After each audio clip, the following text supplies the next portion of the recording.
All right. What's up, Ross? What's up, Richie Rich? What's good? What's good? Hey man, what's up, man? How's the Man, week? How the week went? Lovely.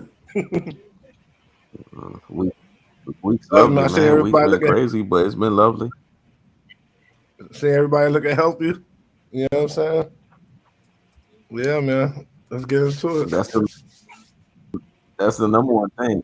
That's the number one thing, man. Everybody is locked and clocked in, just like we locked and clocked in about all of that's been going on in the world with all these crazy topics, man. So let's delve into it. Let's right into it, and let's just start breaking this shit down. Um, All right. you know, that's another thing, Ross. We'll talk about that on another end. But I've been noticing a lot of YouTubers, as of late, have been basically taking their dicks out, pissing on Kevin Samuels in his grave. I don't know why they feel the need to do that. The man is dead; he can't defend himself. But anyways, that's another topic in of itself. I just saw that yesterday, and that was pissing me Mm, off. But whatever. Let's talk about. Let's get right into this topic, man, because I really want to delve into it. Tracy McGrady, man, and T Mac said, I couldn't believe this guy said this, and I knew it alluded to some things that you said, Ross, when we spoke offline. But the nerve of this dude to say Jordan never faced a guy 3 inches taller than him that had the skill set that he had. Never. Like, I'm sitting there scratching my head, like, so you trying to tell me, Tracy McGrady, that and this is my opinion on it. I don't even think you're better than Scottie Pippen. You're trying to tell me you're better than Scottie Pippen because Scottie nah, Pippen man. was damn near your height. Tracy McGrady is better than Scottie Pippen. You think so? You gotta knock it. You think so? Yeah, man. Yeah, yeah. Oh, Scottie Pippen. You really think Scottie so? Pippen. Scottie Pippen Okay. was great, but it was in tandem. It was in tandem with Michael Jordan. We saw Scottie Pippen without Michael Jordan. He wasn't the same. Okay. Well, I tell you what, Yeah. that was a Pippen on the back end of his career. The Pippen that had Jordan that took the Bulls to the second round of the playoffs and lost to the Knicks. That Pippen was on something else, man. He was balling out that year. But the Houston, Portland Trailblazer Pippen, that was a Yeah. Pippen on the back end of his Yeah. I career. don't. I don't think. I don't think it's by much when I say that. It's not by much because Pippen is Pippen is what T Mac is defensively. How T Mac is great Mm-hmm. offensively, and T Mac is a solid defender. He's not a great defender, but I look at the intangibles of Pippen. Pippen has had chances to do things, but he has crumbled in clutch moments when it's on him. Think about it. We all Bulls fans, right? Think about how many He ain't free lying throws about that. Pippen missed that made it much harder for Jordan. We know T Mm-hmm. Mac don't be missing those, man. T Mac would score down there 12. How many points he scored in 30 seconds? Like 18 or some shit like that. Pippen Yeah. can't explode like that. But Pippen makes up for that how good he is on the defensive end. So it's I take that back. If you really feel that way, then you got an argument. I just think T Mac was slightly better than Pippen. But I'll tell you why T Mac is saying this. Mm-hmm. That's the only way he could get in the conversation. Because let's be honest, Jordan never did play against an attacking wing like him. Not like him, not like T Mac. No, but that doesn't mean he. That is what does that mean? What does that mean? Because Kobe did, and Kobe got the better of him. So he's saying that Jordan wouldn't be able to get the better of him. Kobe got the better of him. So he's not really saying nothing when he says that, but he's saying that because he can't get into the conversation unless he parallels himself with who? One Kobe being Bryant. You know what I'm Okay. saying? So that's why he's saying that to get himself in a conversation he don't belong in. He's Okay. slick, man. See, I did that. I did that as a way to kind of set it up a little bit. And the way that I set it up is this. Okay. I can understand the whole Pippen argument aspect. But Dominique Wilkins, are we gonna sit here and act like Jordan didn't go up against Dominique Wilkins against the Atlanta Hawks. Jordan was dropping 30 something, 30 something. That was Kobe and T Mac in those times when they used to face each other. And let's be honest, Dominique Wilkins was clutching the free throw. Dominique Wilkins was explosive. He was the highlight reel. It's like basketball fans forget what Dominique Wilkins was. I personally think, in my opinion, Dominique Wilkins was He a was better great, basketball player than Tracy. but he wasn't really a shooter. So He couldn't really shoot the ball like that. Everything he did was at the basket. He was great though. Yeah, he was great. But yeah, he just yeah. Go ahead.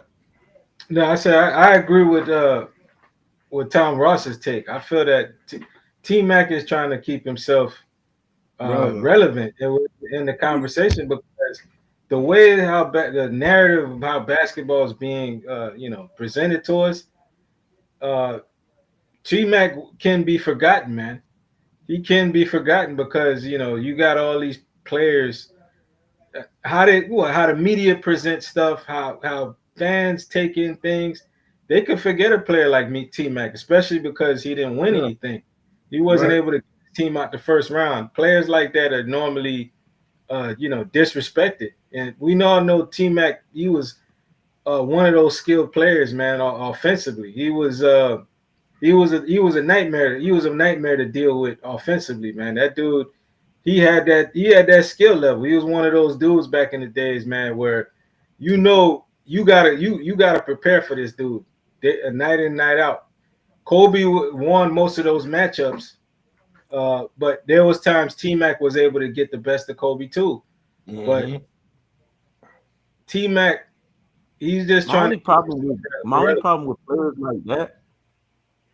No, go ahead, Richard. He's just trying to keep himself relevant because if you go back and you watch all of the videos on T-Mac talking about Jordan, how Jordan's the greatest player of the game, on that Smoke Show, all the Smoke Show, or other podcast shows, T-Mac is always putting Jordan at the highest of levels, 1A, all the way up there, same as Kobe. So this is I'm a little perplexed hearing this stuff from T-Mac now. Like, so what it's like he's got amnesia, like Pippen. You saying one thing and now you trying to change it up a little. That don't make no sense, man. Make it make sense. I think, but we know what it's all about. I think it'll be better suited for us to hear the entirety of what he said. Like go ahead, tell us the entirety of what he says, and then I think I'll be able to figure out what his angle is. So this is the entirety of what he says. And he gets credit for this part. The entirety of what he said was, I don't even agree with all that nonsense that he said, but I could just tell he's being modernized in his mind. A lot of NBA players, they're being warped with today's version of things. They don't just stay on code on how they always think. But he said this: I always thought MJ was my GOAT. MJ was my GOAT. And I still feel that MJ is my GOAT. But now, I was younger. So, when I said it, it sounds very silly now. So now, the way that I say it is MJ's the GOAT of the 90s, Kobe's the GOAT of the 2000s, and LeBron is the GOAT of the 2010s. And then they ask him, so how do you feel with your starting five? Like, how would you rank it or whatever? Of course, I got to have, MJ, got to have Kobe, got to have LeBron, got to have myself. No, I was just shaking my head like, dude, you just put yourself on there anyway. And I got to have Shaq. So once he said that, I was like, all right, man. He was, when he was saying, even though I don't agree with it, okay, I can understand the logic behind it. Now he's starting to sound foolish. Okay, so what else he got going on here? Then he goes as far as to say, well, and then the announcer asked him, or whoever it was that was interviewing him said, so if you had to leave somebody off of the GOAT list, who would you leave off the list? And then he went on this whole soliloquy saying, well, that part I will never disagree with. When he started talking about Kobe, it's like, Kobe played against so many different genres of basketball. Kobe's untouchable. So, once he say Kobe, I can understand where he's coming from. But then he started talking about LeBron. He's like, LeBron's a force of nature, da da da da. He just started talking like how everybody else talk. when they want to get on LeBron James's good side and they don't want to tell the truth about LeBron, you know? Kind of like the way AI is. Now AI is not being heavily induced with alcohol and AI's had access to his trust now. He's telling the truth about LeBron James. But before he had access to his trust, he was always under like severe substance. He was always saying LeBron's right there with Jordan. Now he's like, nah, LeBron, it's Jordan and Kobe. Yeah. So you could tell with AI they're trying to blackball him. But T Mac's trying to, you could just tell with some of these guys, they're always trying to do this. Let me be on LeBron James' good grace. So he said LeBron James is an unstoppable force. And then he went and said, well, I'm going to play devil's advocate here. And he was like, but I played against Kobe, and I know the competition Kobe ain't played against. But I'm going to be honest with you, man. If there was one knock that I had on Michael Jordan, is he never faced a guy that was, 3 inches taller, that was basically with my skill set, me on the basketball court. Okay. In a sense, now that you and Richie Rich said what y'all said, if we're talking about like another Jordan like himself, no, Jordan obviously hasn't faced another version of himself on the basketball court. But I can make that argument and say, even though T Mac skill set was somewhat similar to Kobe, he still wasn't. It's not like Kobe was facing himself. Because for Kobe to face himself, you'd have to face a guy who had his mentality. No, what he with his game. What he was trying to say is this is what he was trying to say. He's trying to do two things. He's trying to keep himself relevant as someone who could probably come on ESPN and be like a color analysis or whatever. That's all the ass kissing for LeBron is for. And he's trying to make himself be part of that GOAT tier, because what he's doing is, for him to do that, he has to uplift Kobe. So he's saying Jordan never had to do what Kobe did, which is me. See what I'm saying? That's what he's saying. Okay. That's what he's saying. But he's saying Jordan's still up there. But the reason why, but he's trying to say he got Kobe right there with him too. But the reason why is because Kobe had to play against him. That's what he's saying. So that's how he dragged himself into the conversation he don't belong in. Gotcha. Well, you ask me, so either him or LeBron James belong in or Shaq belong in all-time starting five. My all-time starting five would be, I'm gonna start at the point guard. Isaiah Zeke Lord Thomas. Point. Shooting guard. Kobe. Small forward.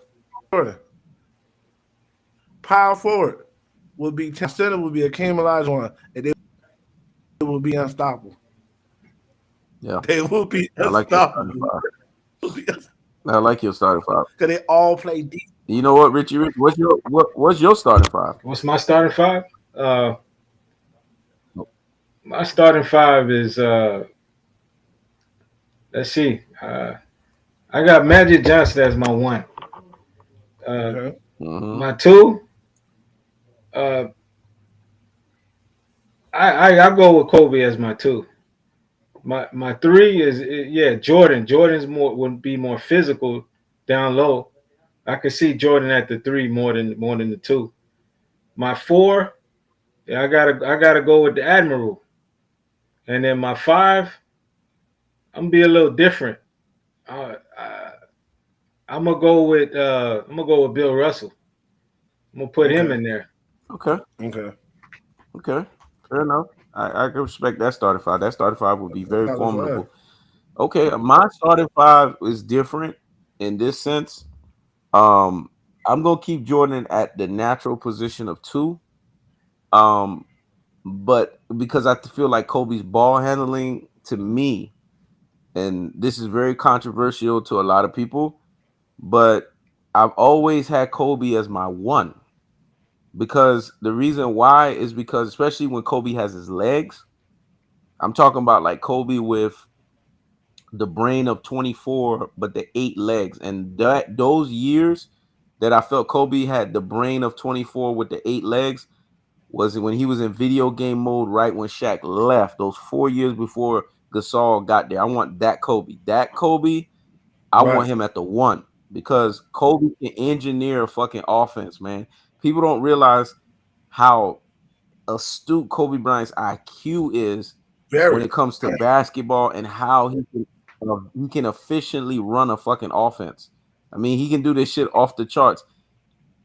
In my opinion, he could do it better than any fucking point guard that ever played the game of basketball. Because to me, the way he made Shaq look so effortless, and some of Shaq's greatest plays ever in basketball is because of Kobe Bryant. Oh my gosh! And Kobe crossing you up top of the key and then passing it to Jordan. So I got Kobe at my 1. I got Jordan at my 2. My 3. I to be honest with you, LeBron is nowhere near this top 5 for me. My 3 is a controversial 3, only because it's defensive oriented.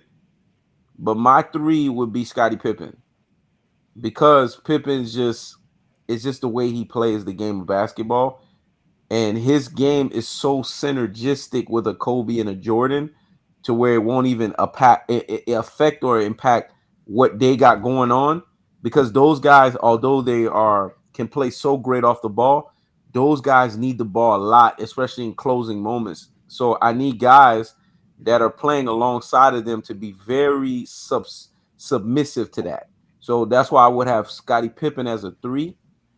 My 4, I will put Akeem Olajuwon at my 4, only because Akeem Olajuwon, even though he's center height, he got that 6'10" frame, and I could just imagine how much more damage he would be doing to power forwards with his mobility and his ability to move around.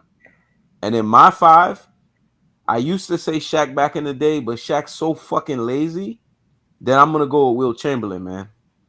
Because to me, Will Chamberlain was the unlazy Shaq. Like, he had the strength Shaq had, right, but the motherfucker can dunk the ball, put the ball on the floor. He can do everything Shaq can do, but not be lazy with it. So that's my starting 5. I'm not gonna lie, it'd be very hard to score on that team. The deep with Kobe giving you that look at 1 at 6'6", and then you got MJ and Pippen on the wings. How great those two were defensively together, and then you had Kobe, and then you put Hakeem and Wood. Man, it's not going to be easy to score on that team. You're probably rarely going to get good possessions on that team.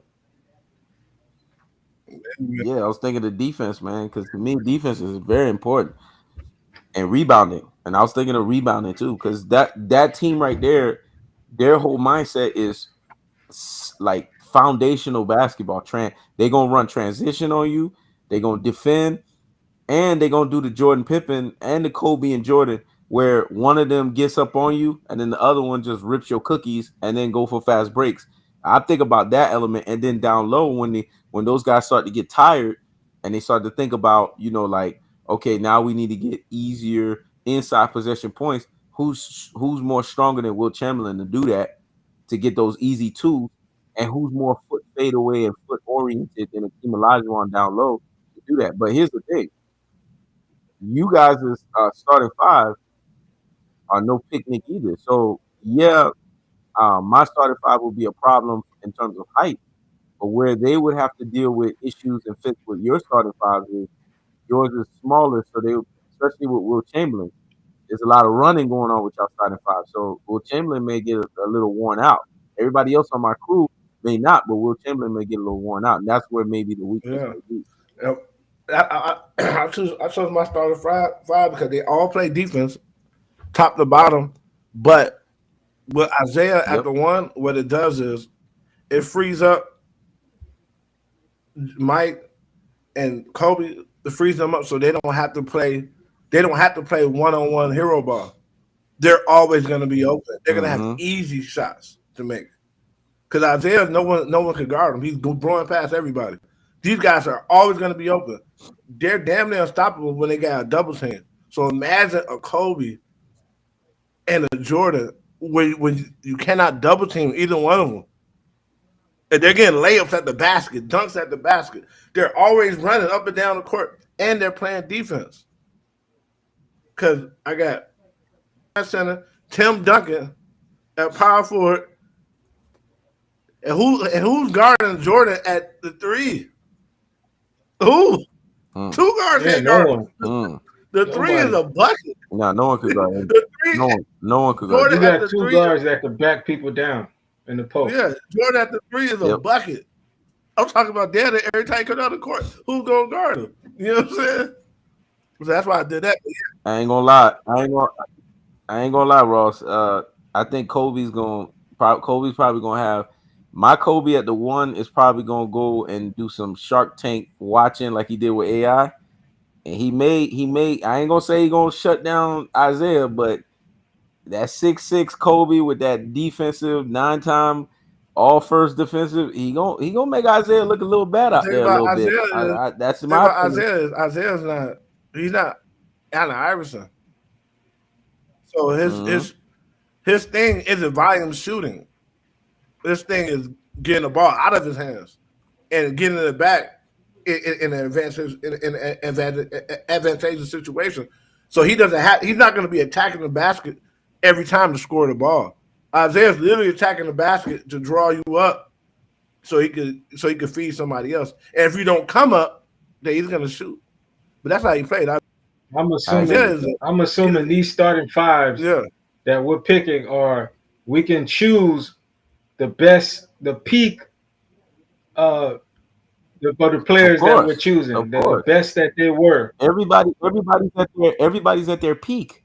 We're not talking about last leg of your career. Everybody's at their peak because it's your starting five, so you get to customize. Yeah. So personally, the arguments that you guys are making, they are credible arguments. I see what you're saying with Zeke because his efficiency where Allen Iverson lacks is he's what you call the original true floor general.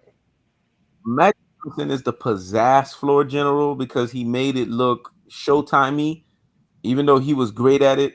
But when you think of like just straight X's and O's fundamental floor general, the idea of what a floor general looks like, the guys like Chris Paul, who they look up to Isaiah Thomas for that. Because Isaiah Thomas was like, we're going to engineer this offense. We're going to run this offense efficiently, and we're going to dominate. And the reason why you have to give Isaiah Thomas his credit, and you can never disrespect him, is this boy put Magic Johnson and Larry Bird in his place being a floor general. Yeah. So there's no denying his greatness. We know what he brings to the table.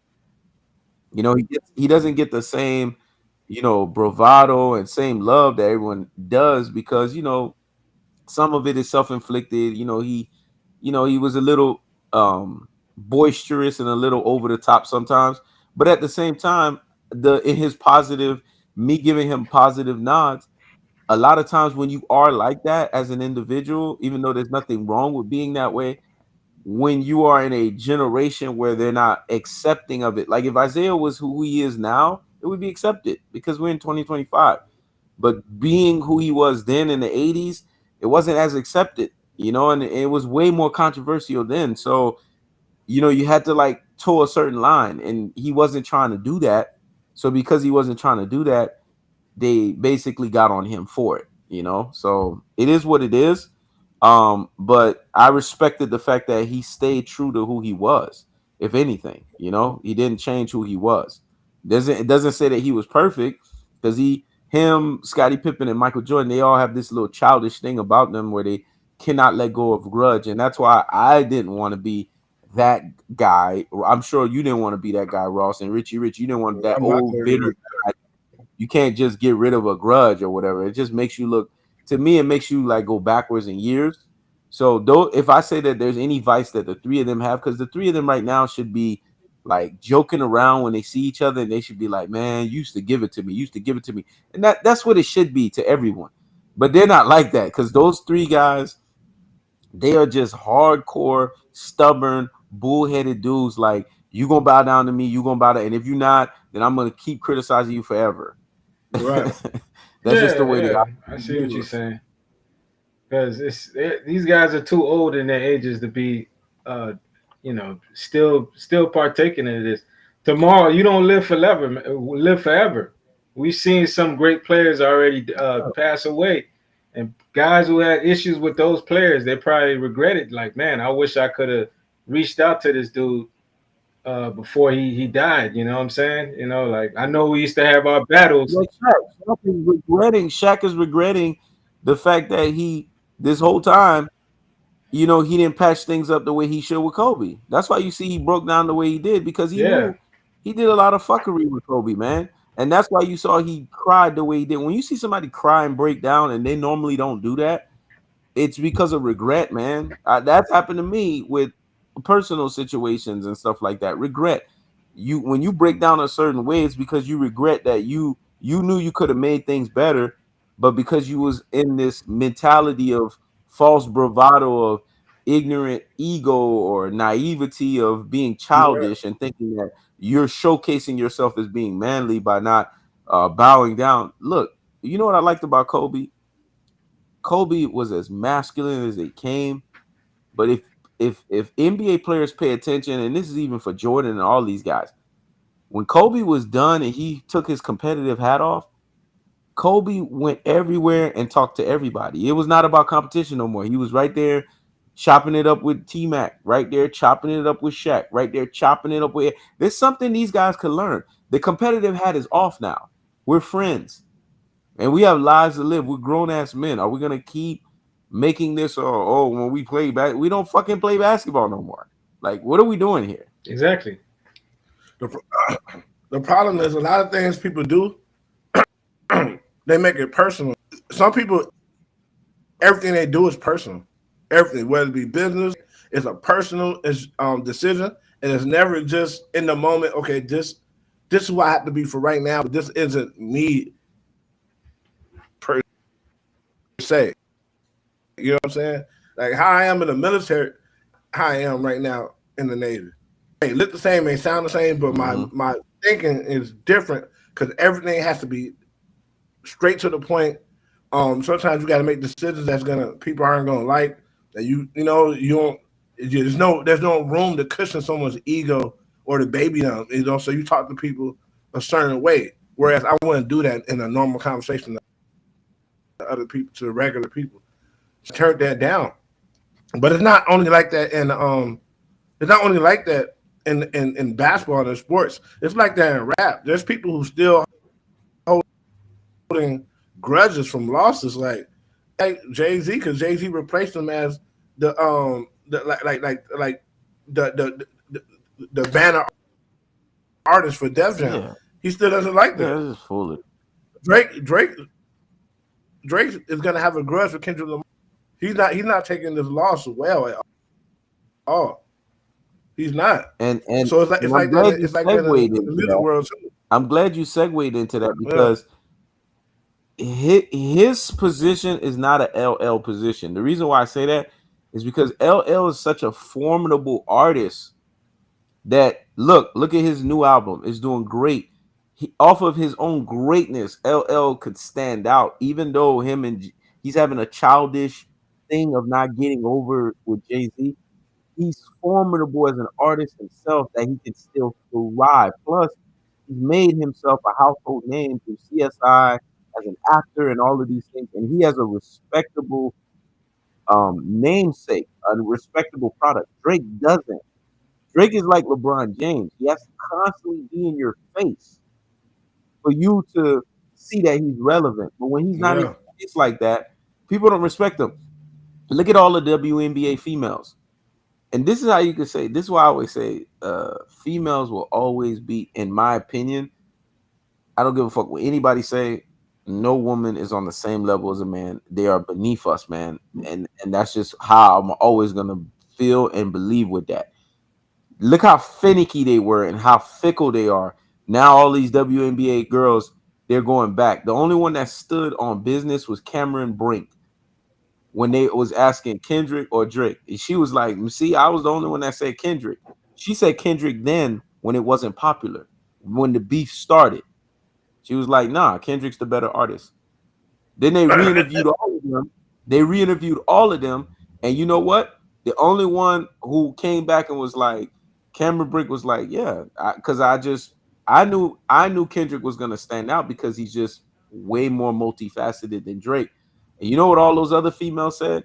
The Caitlin Clarks and all that, because it just felt good. It felt popular, status quo to say Drake. They were like, well, I don't have, not that I want to, like play any sides. They're being diplomatic now. Why are you being like that? Like, you knew you picked Drake. Stand on it. Stand on the fact that you picked Drake. I can see why they're doing that, because nowadays it's the cancel culture. You know, you don't want to say it, they don't want to be like, if they have to do something with Drake down the line, because they're sports athletes that are going to be in these same rooms with some of these entertainers. They don't want to, they don't want to be cut off from that opportunity down the line. If they're presented an opportunity to do something with Drake or get an endorsement, they want to be very careful. You know, it's kind of like MJ's approach when they wanted him to talk about the politics at the time, and Jordan said that, Republicans buy shoes too. They buy my shoes too. Sometimes you gotta be a little careful, because it could present an opportunity for you it could shut off an opportunity for you down the line. So I see why they did what they did. It's understandable. Yeah. And another thing, just off basis how they think and how more childish men think. When you have one guy whose whole catalog is built off fun and turning it up, and another guy's catalog who does some of that but is built off accountability and very harsh conversations within yourself and within the community, people who don't like self-reflection and being self-aware, and people who aren't really in tune with the community, don't really care, they just want to party, women who don't want to hear an album and be conflicted and thinking about their actions, they're going to choose Drake. Drake doesn't make music that challenges you mentally. And majority of women want to put on music that they can just feel and they can just let play. They don't have to think. Whereas majority of men don't mind thinking while they're enjoying the music. That's true. We don't mind that. You know? So Kendrick, by nature of who he is going to attract only very highly intelligent women. No disrespect to Drake fans, but Kendrick, he has women fans, but they're all highly intelligent women. They perceive things different. They're a lot more logical, pragmatic. Whereas So is that what you're saying, Cameron Brink, for picking Kendrick from the beginning and then doubling down on that bad boy with confidence and fortitude? You're basically saying she was more sophisticated than them for her standing 10 toes on that from the jump. And it's probably easier. It's probably easier for her as a white woman to listen to Kendrick, especially if she's done away with her people. She's accepted that because a lot of the internal conflict, white person not going to feel, because Kendrick is specifically talking to black people in his music, damn near every song. So a lot of the internal conflict she probably doesn't even feel because she doesn't understand our struggle. Whereas it's kind of like a lot of people get upset and they quit on their therapist, and that's the point with their therapist, because your therapist makes you question your actions and your responses and how you think. And most people, they don't want to question themselves. So when you listen to a Kendrick Lamar album, he might say something that make you want to think into some things that you've done. And if you're not mentally and emotionally mature enough to do that, you're not going to be able to listen to him. Not mentally and emotionally mature enough to think and be self-aware and be self-critical. They're not. So they're not going to want to, especially if they're black, because you get stuff redone. If you're a black woman, do you really want to rehash where you as a group of people may have did your community? You know what I'm saying? Like only the very mature black women would want to get into that. Most of them would be like, they'll just start finger pointing. Well, the black man did this, the black blah blah blah blah. Well, this portion of the song is speaking about you specifically. But if this music triggers you that way, you're not going to want to hear his music. You're not. So it makes sense that they would do that because they're young. They don't really want to think. They want music in the background to work out to or to party. They don't want to listen to Kendrick, man. You know what I'm saying? But that's good because Kendrick don't need fans like that nowhere, because those fans aren't real fans. They're Exactly. not. No. So how do you guys feel? And Richard, I'm gonna let you go off and start off with that. How do you guys feel? Because to me, that's a big telling statement. Um, that Drake, as big of an artist that he is, he had to cancel the rest of his tours. How do you feel about that? What messages does that send out to you, especially after the epic 133.5 million views of success that happened in that Super Bowl performance with Not Like Us, and especially with Not Like Us being, because I have to also preference this, number one in the UK for weeks now as well, because the UK has their version of the Billboard just like the US. So it's number one over there. How do you feel that about Drake saying, fuck it, I'm scrapping and I'm going to go back to the drawing board and I'm canceling the rest of the tours? It speaks volumes, man. You see how huge this Not Like Us song has reached the globe, man. He even was able to perform a snippet of it in the Super Bowl. That's how mainstream this song has become. You got people on TikTok, old elderly people dancing to this music. Like it's everywhere. I was surprised the song lasted that long, but it's man, it's this song is gonna be a song that lasts a long time. You know, it's gonna be a part it's gonna be a part of our generation for a long time, man. Because honestly, I don't know who's Drake's handlers. Uh, like these people, they didn't advise Drake to like look at this battle. Kendrick is a different lyrical rapper, man. Like you might not want to mess around with a guy like this. It's like the Jay-Z and Nas thing. Like Jay-Z went after Nas, but you know Nas is gonna bring that fire back to you, bro. Like you got to think about this. You really got it, because these are guys. These are the type of rappers. Like I'm a big Nas fan. Like these new age guys, I don't really listen to them, but I listen to Kendrick Lamar. I like his stuff, his material, because this dude he thinks about what he's putting into his raps. His lyrics are, there's substance behind his lyrics, man. You don't mess with guys like that. Because when they come at you, bro, they bring that heat, that pure heat at you. And if you're not ready to take it, you're going to drown. And that's what Drake is feeling now. He's feeling that he's he's drowning. He can't come up for air. He's someone that's in that water and he can't swim. That's how, because Kendrick came at him with that serious heat. And if you don't got nothing to match that guy, man, you lost the battle. You lost the war. You lost everything. And that's what he's feeling now. People not going to his shows and him having to cancel and to reset what his next strategy is. This could be a career ender for him, man.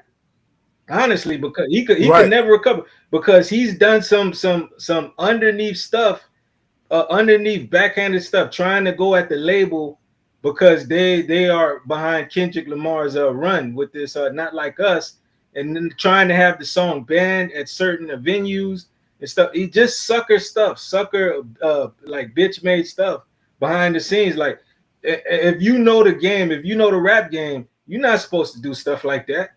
It makes you look soft. Like, oh, now we really listening to Drake. He really not like us because he's doing soft, underhanded stuff. You know, you got to let Kendrick Lamar cook. He has his run. If you don't got no heat to bring, then man, you might just have to fade to black. That's how it is. That's how this thing is, man. Sure. If you don't got nothing to match, this is why I think J. Cole was. I wanted J. Cole to be a part of this battle, but he's scared, man. He realized, okay, this is this battle. He got to understand the Pac Biggie stuff. That stuff was like crazy because it led to violence and it led to both of those guys losing their lives. Jay-Z and Nas, it didn't lead to that, but that was a serious battle. These guys battling it out, it wasn't going to lead to that because people, these rappers have figured out now, okay, we can't let it get to that extent. You know, let's just keep it lyrical. Let's just keep it a battle. J. Cole got a little scared. He should have been a part of this battle because I listened to some of that dude's stuff. I honestly think that he could hang with Kendrick but he got a little too scared. He should have did this battle, and that could end up hurting his career down the line too. But it has hurt his career. It's affected his career. Yeah. Drake, he knew he wasn't gonna win this battle against Kendrick. I don't even know why he jumped foot in. He stepped into this battle. He wasn't ready. He wasn't prepared. You're not the type of lyrical rapper to battle a guy like that. So we might see the ending of Drake. Drake is gonna have to reinvent himself. He might have to reinvent himself in some other entertainment. Go back to acting, do something else, man. Because I don't know about his rap career. That's how huge this is. That's how massive this thing is. I know Ross got to get off, but after he gets off, I'll mention why you said what you said, Richie Rich. Yeah. The reason why I always knew if Kendrick got into his peers, that man, damn it, everybody called out. Pusha T's not really his peer. Pusha T was out way before him, but everybody he called out in that song, in the Control verse. The reason why I knew was the top of that peer group is him, Cole, and Drake, right? 2 of the 3 don't want confrontation. And if you in your mind don't want confrontation, it's harder for you to win a fight than somebody who doesn't mind confrontation. Exactly. Because you already hindering yourself. Going into this, you have to always, if you're them, you have to always think, I like these guys, but push come to shove, it's gonna be them. It's not gonna be me. You know what I'm saying? Yep. Only one guy had, the rest of them was kissing and hugging on stage. Yep. You're the greatest. No, you're the greatest. You never seen Kendrick do that. Kendrick ain't never overly flattered somebody. That flattery mean that was a fake relationship, and you saw how fake it was. Yep. Soon as J. Cole didn't do it, Drake ain't had no use for him no more. Now it was like vamoose. Like, you know what I mean? It was all that kissing and hugging was fake. You can't see that. There's no way you could beat Kendrick. J. Cole was being used by Kendrick. He only found out when it was too late. First person shooter, right? Think about it. Think about the shooter. First person shooter is a game where it's only one. It's only one viewpoint, right? And the viewpoint is you controlling an avatar going through this whistle name. So the avatar takes a hit for you while you control it. Yep. Why would he name a song that's a collaboration, first person shooter? He was dissing J. Cole. You. I'm about to get you to. I'm about to get you to go back and forth with Kendrick while I can sit in the background and take. How it was supposed to work. The battle was supposed to happen between and Drake was supposed to sit on the sideline and pick up the pieces when it's all done. That's why he named the first person shooter. I'm gonna take my shots through you. Yep. Think about it. The video didn't have nothing to do with the title. He made that way, and it didn't pan out.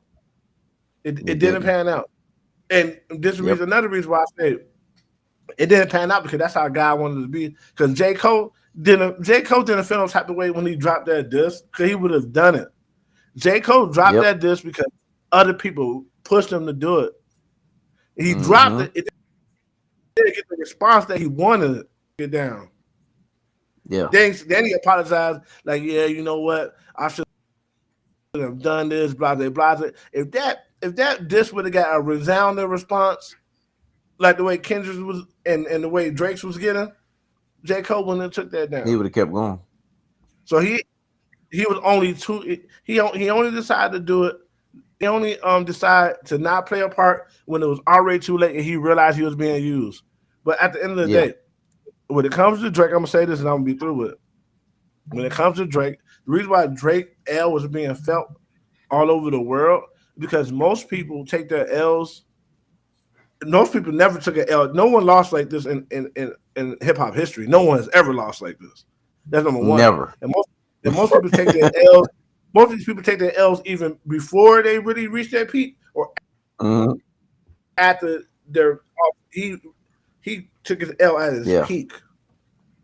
And he took his L to his direct rival. This would have been akin to LeBron James meeting Kobe in 2009 and losing in the finals. There's one that's reminiscent. There's one that's on par with it. Is the no Vaseline.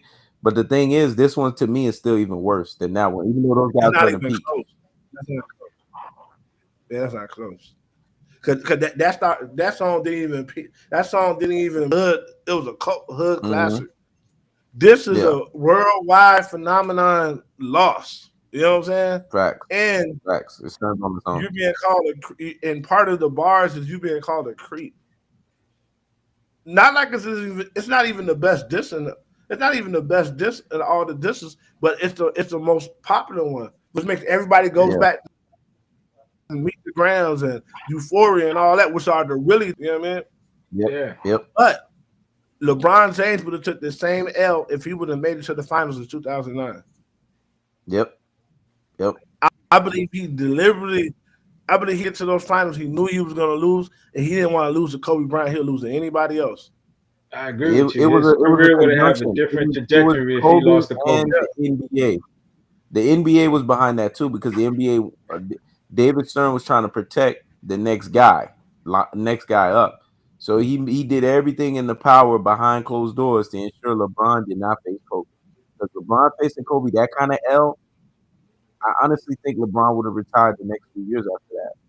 Like having to deal with that kind of loss, what that would have meant to Kobe, because Kobe would have went all out.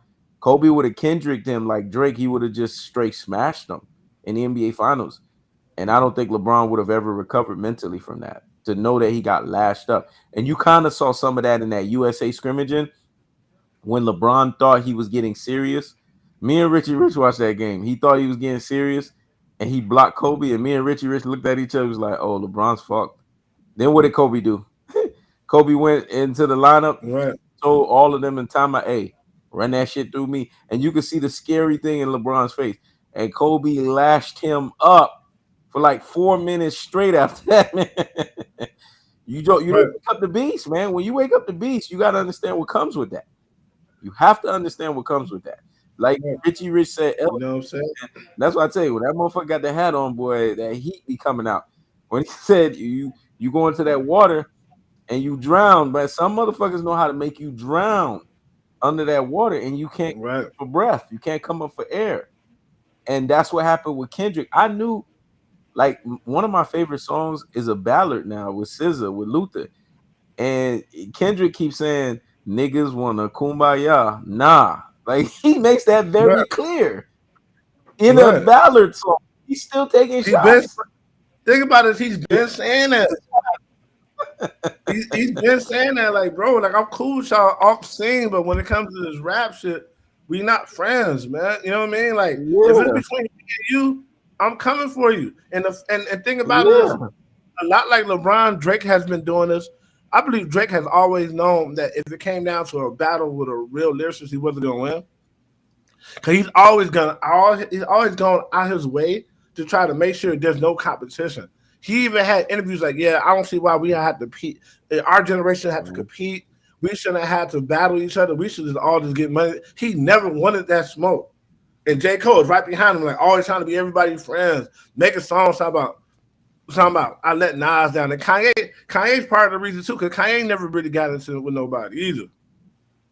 Not really. You let Nas down again. You let Nas down again by being bitch and not even stepping up against Kendrick. Running away from the battle. He let him down worse doing that. Yeah. He let him down worse doing that. But think about it, man. A lot of these guys made it easier for Kendrick to come and just snatch everything because he was the only one who wanted to compete. And the same thing's going to happen in the NBA. One of these guys probably Anthony Edwards, who wants to compete, when LeBron gets out the way, because he's ruined basketball. Yeah. With this everybody friend BS. Once he get out, the NBA ratings go back up. Man, we got to touch on this stuff too, man, about what LeBron was saying about these players not wanting to be the face because the media is I'm taking a glad jump you on said all these that. I'm players. glad you We said got that to touch on because that, why man. we perfectly segueing into that? Because guess what? Anthony Edwards, you know why LeBron is saying that? This is why I try to tell everybody LeBron and Drake are the same individuals.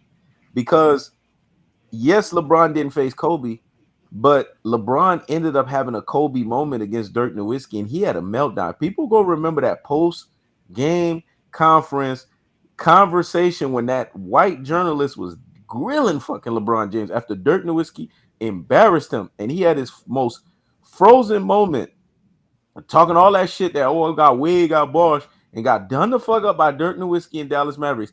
This motherfucker had the nerve to say, and this is the thing: when you corner a LeBron, you corner a Drake, you gonna get the real version of them. You know what LeBron said? Y'all motherfuckers gonna have to go back and live y'all meager, mediocre lives, and me and my family, Right. we're gonna go back and enjoy our lives.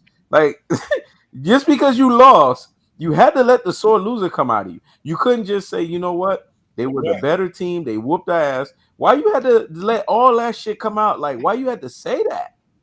It's because guys like that, when they take a L, they have what's called a cataclysmic epic meltdown, man. They don't know how to handle themselves. And to be honest with you, and I know we joke about it, but real talk, because mental health is a big thing. Drake needs to be on suicide watch. I'm serious about this because this is the first He does. time in his career he has never dealt with this upheaval of everywhere he goes. He's a meme now. Everyone's laughing at him, and everyone is now not on his side. And a guy like that, that's very Right. like egomaniac like that can have a dire and extreme consequence in terms of how your mental is and in terms of how your day-to-day mindset is if you don't know how to handle something like that, if you don't know how to manage that, especially when you have a team where it's like you and LeBron, your team is consisted of a whole bunch of yes men, where it's just people that constantly are just saying yes to you guys with no accountability. No one is in your face saying, hey, you fucked up, you shouldn't have done this. You're right. Because let's be honest, and now I could just add more into, because Ross brought the point out, so there's no need to bring a new point in. It's just now we piggyback on it. What Drake's idea was, Richie Rich, was he was trying to use J. Cole as the bullet, and he was trying to be the bullet behind the bullet so he could take knife jabs, so he could watch through J. Cole and Kendrick's beef what the weaknesses Kendrick may have, and then take the knife jabs based on that. You know what Kendrick and them did? See, this is what makes Kendrick a Pulitzer Prize rapper, which we've never seen in the rap game. So that tells me his level of IQ. Pulitzer has Schoolboy Q go and get J. Cole completely out the way.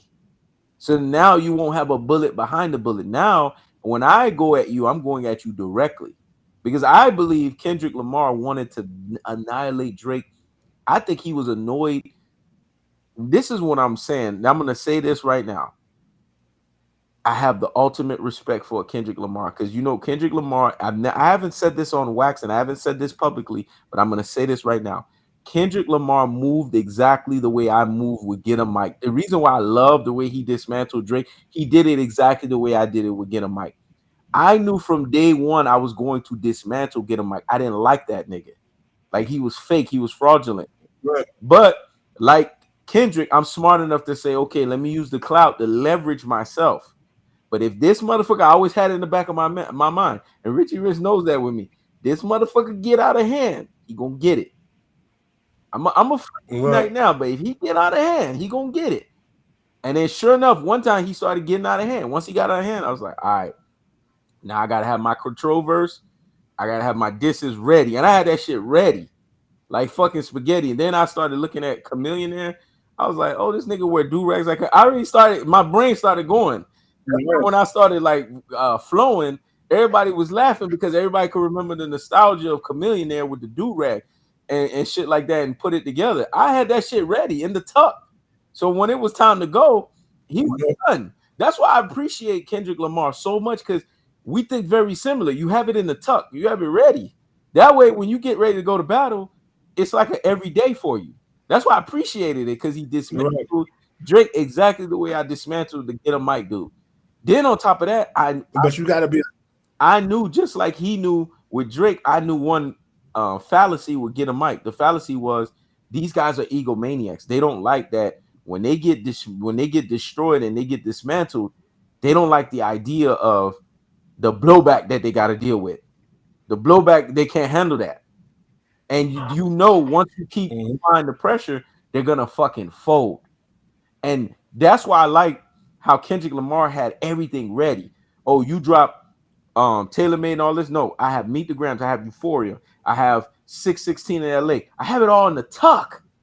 That way, when I come at you, it's like it's like basically a encyclopedia. It's a vernacular of me just dismantling you. And if you notice, every disc was a masterpiece because the first one was basically, here, you're out on the ledge, you're vulnerable. That's what it was to me. Euphoria was, you're out on the ledge, you're vulnerable.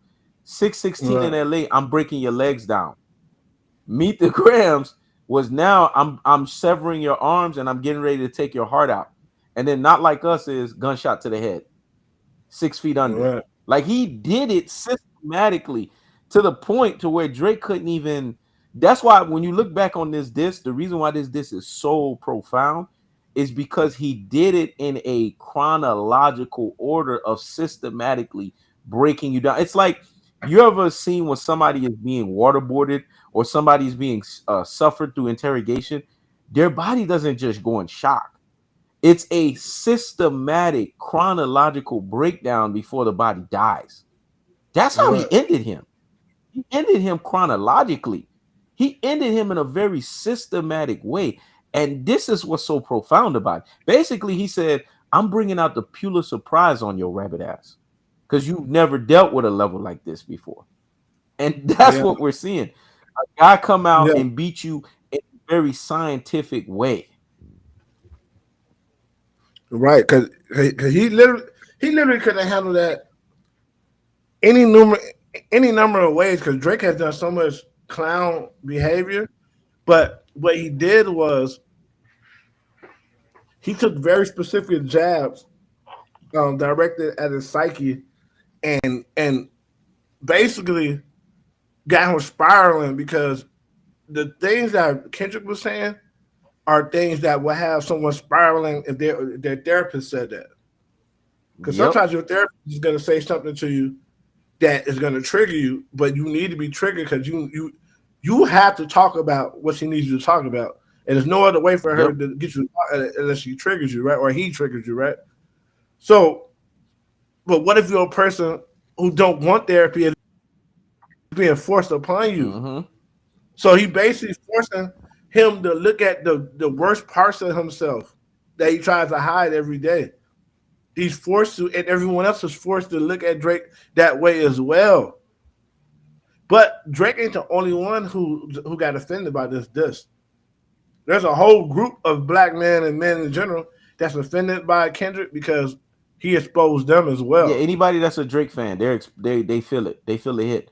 DJ Academics right now because they crying over X, man, trying to save Drake's career, but they're laughing at him. Like, what are you doing here? Yeah, you know what I'm saying? Because sadly, some people can't just be fans of people.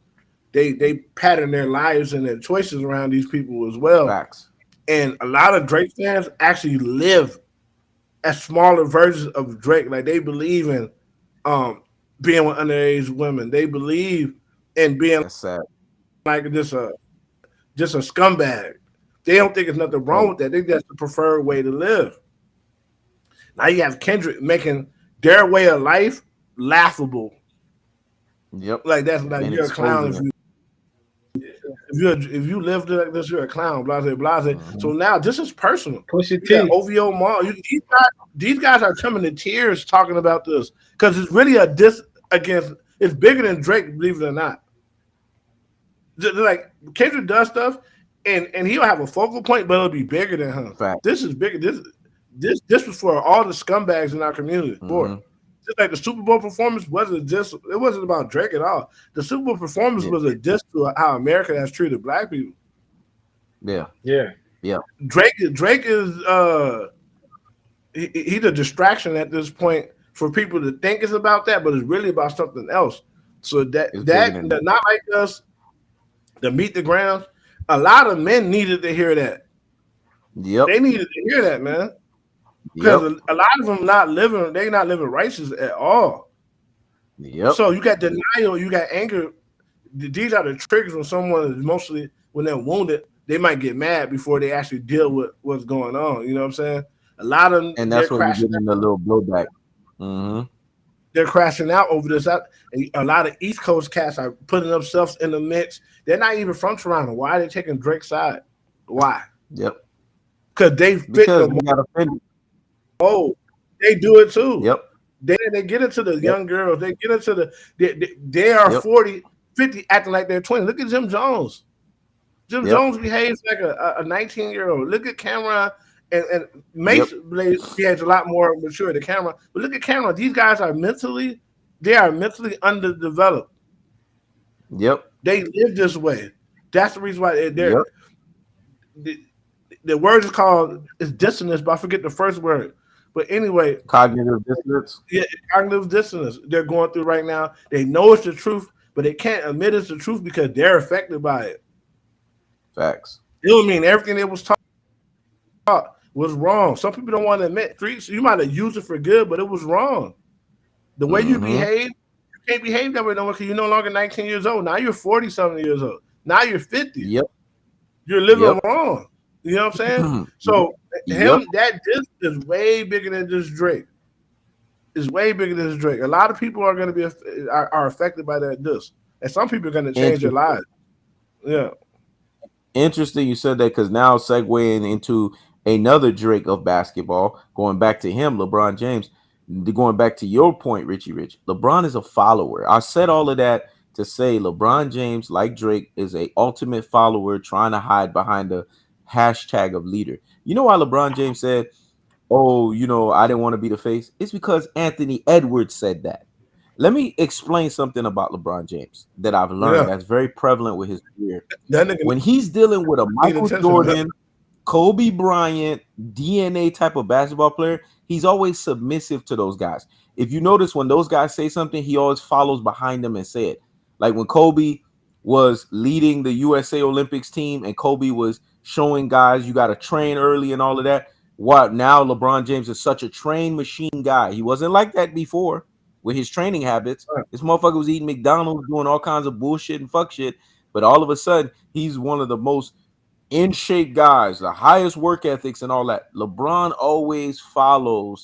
is always a follower to the MJ and Kobe DNA. Anthony Edwards is another line of the MJ Kobe DNA. He came out and said, I don't want that shit. And you know why Anthony Edwards said it? And I agree with him. He said, because the media, they tear you down. I don't want to deal with that bullshit of having to deal with these motherfuckers every day saying this and that. He said, look what they did. And Anthony Edwards brought out the receipts. Look what they did to Kobe. Look what they did to Jordan during the gambling. And this is Michael Jordan.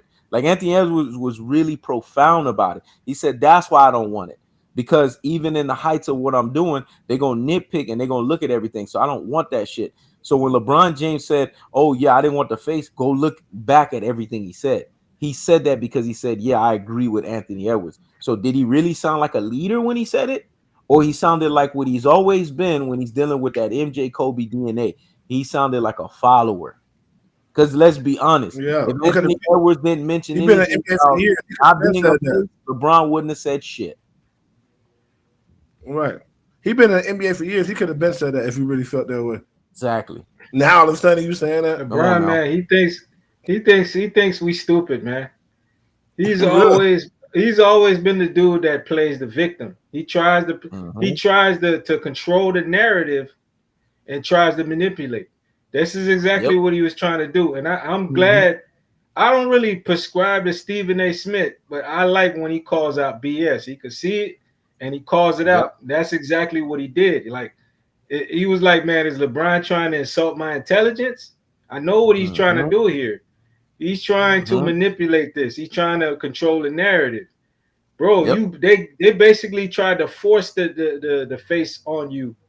You know that it comes with the game. Criticism, like Jordan used to always say, they always gonna criticize. You just got to play through it. You know what I'm saying? Even Kobe, man, they criticize him so much.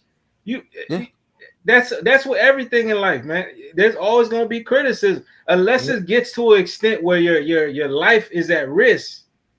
Okay, now that's a little too up to the extent. I understand, but if it's just like them just saying stuff about you, oh, you didn't perform well in this game, you didn't do well there. Okay, little stuff about your personal life that's not gonna really affect you or affect your brand. Come on, man. All it is criticism. You still gonna make your 250 million. They still gonna max you out. Your money ain't gonna be touched. Your family gonna be good. You just playing a game of basketball. It ain't that serious. That's what it's about. Stop trying to play the victim. It's just a game of basketball. That's all it is. You know what I'm saying? It's just a game of basketball.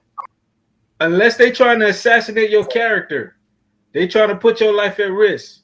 That's where it gets too out of hand with me. But if it's just like small criticism that you could just get past, just play the game, man. Don't worry about it. Tune it out. I don't believe LeBron, man, when he say that. It's all BS. Like you said, he's a follower. He wouldn't be saying this if Anthony Edwards didn't speak up and say. The reason why Anthony is not the face is that boy is just too real. They're not gonna put him as the face because he like cussing. He just like being himself. And you know what? Right now, that's just too raw for the NBA. So Adam Silver is not gonna choose Anthony Edwards right now until he cleans some of that stuff up. But that boy is just him. You can't knock him from being who he is. So he is who he is, and I hope he continues to be like that.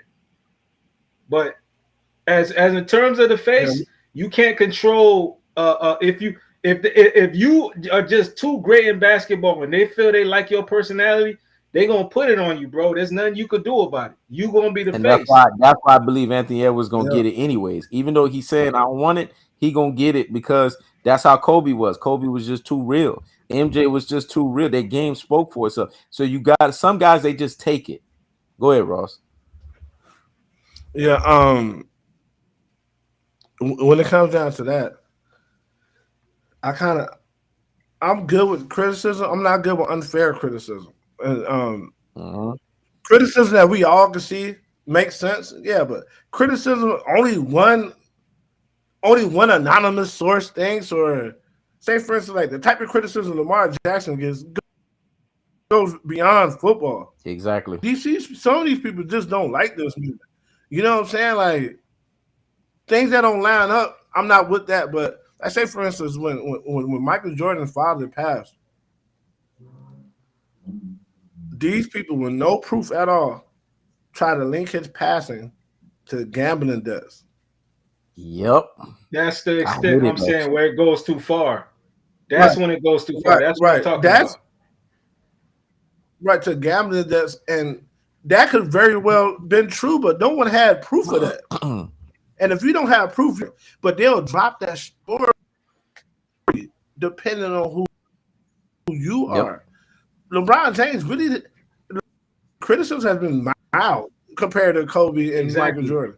He has criticism that he deserves. Yep. Because it's him failing in the game. It's him. And he shifts the blame to other people. It be him failing. It's not him. It's not Mark Andrews dropping the touchdown to tie the game. No, it's LeBron missing the shot to lose the game. And in those moments, he don't even own up and say, you know what, I could have played better. That's all you got to say. I could have played better. I'm going to be better. That's it. He acts as if that is unfair criticism. Fair criticism, unfair criticism, I don't like, because it makes the game more than it's supposed to be. Like you said, it's just a football game. It's just a basketball game.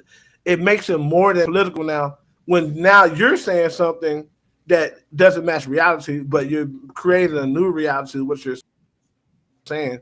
And because you have a platform, you're changing what happens. If you hear something enough, people are going to start believing. It could be a lie. You're changing the narrative of what just happened that we all saw because you have a platform. I don't like that type of criticism. Right. You know what I'm saying? But But LeBron has rarely faced that type of criticism. Yeah, rarely. So he shouldn't even be talking right now. Yeah, he shouldn't even be talking right now. He faced a little bit of criticism for leaving Cleveland. He damn near looked like he wanted to have an epic meltdown because people was burning jerseys and all that. So this dude cannot handle the heat, man. That was deserved. He loves left. To play the victim. He left a number one. Who leaves a number one seed? Who does that? You were the number one seed, and think you left your hometown. How many times has Michael Jordan or Kobe Bryant been the number one seed and didn't get to the finals? Exactly. How many times? Exactly. That's legit criticism. You leaving that team after that. You can't leave. You have to win first, then leave if you're gonna leave. You can't just leave. Shaq did it too. Shaq couldn't win. He couldn't win, and because Olajuwon was just better than him. He was the reason why they lost. He cannot stop Kobe. So he leaves. He had a pass. Shaq was supposed to get destroyed for that, but Shaq is also a 32-degree Freemason. So I got swept under the rug. But a lot of guys cry about the criticism they get, but some of them is really well-deserved criticism, man. It really is. Yep. And I'm glad you harped on those points. I just love the fact that Anthony Edwards, I don't know why I grew so akin to him and that other kid, SHAI-GILGEOUS. Thank you for putting me on him, Richie Rich. You made me go do. I had to bring out the research on that motherfucker. I like their attitudes because they bring a bravado. The NBA can rest themselves on those two kids' hands because they bring a bravado that is long lost in the art of the game of basketball. They talk shit. They're confident. They are who they are. They don't give a two cows fucks about who knows what and who knows who. They talk trash, which it really needs to come back to the game of basketball, if you ask me. And they're just in-your-face personalities, and they're not changing who they are and their identity. And their games are just so dominant that I believe they're going to have this two-headed face of the NBA monster for the new generation, regardless what anyone has to say, because they're charismatic. The fans have already spoken. They talk about how they like these guys so much. So even though they don't want it, it's one of those byproduct situations where they're just going to be it anyways. And Adam Silver is not David Stern. Let's just be honest. He's a go-to guy. David Stern, what I liked about him is he was innovative. He knew how to put his foot down, and he knew how to transition from face to face. Because you got to know how to transition. You got to know who the next guy's up, and you got to know how to market him. You can say what you want about David Stern. He wasn't perfect, but that motherfucker always knew how to transition to the next motherfucker. You got to do that. You can't just be a NBA commissioner, and that's why I have to get on Adam Silver and be lazy.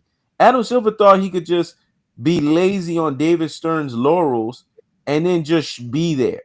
Okay, David Stern already set up the blueprint. No, that's not how it works. When the next person is gone, they're dead.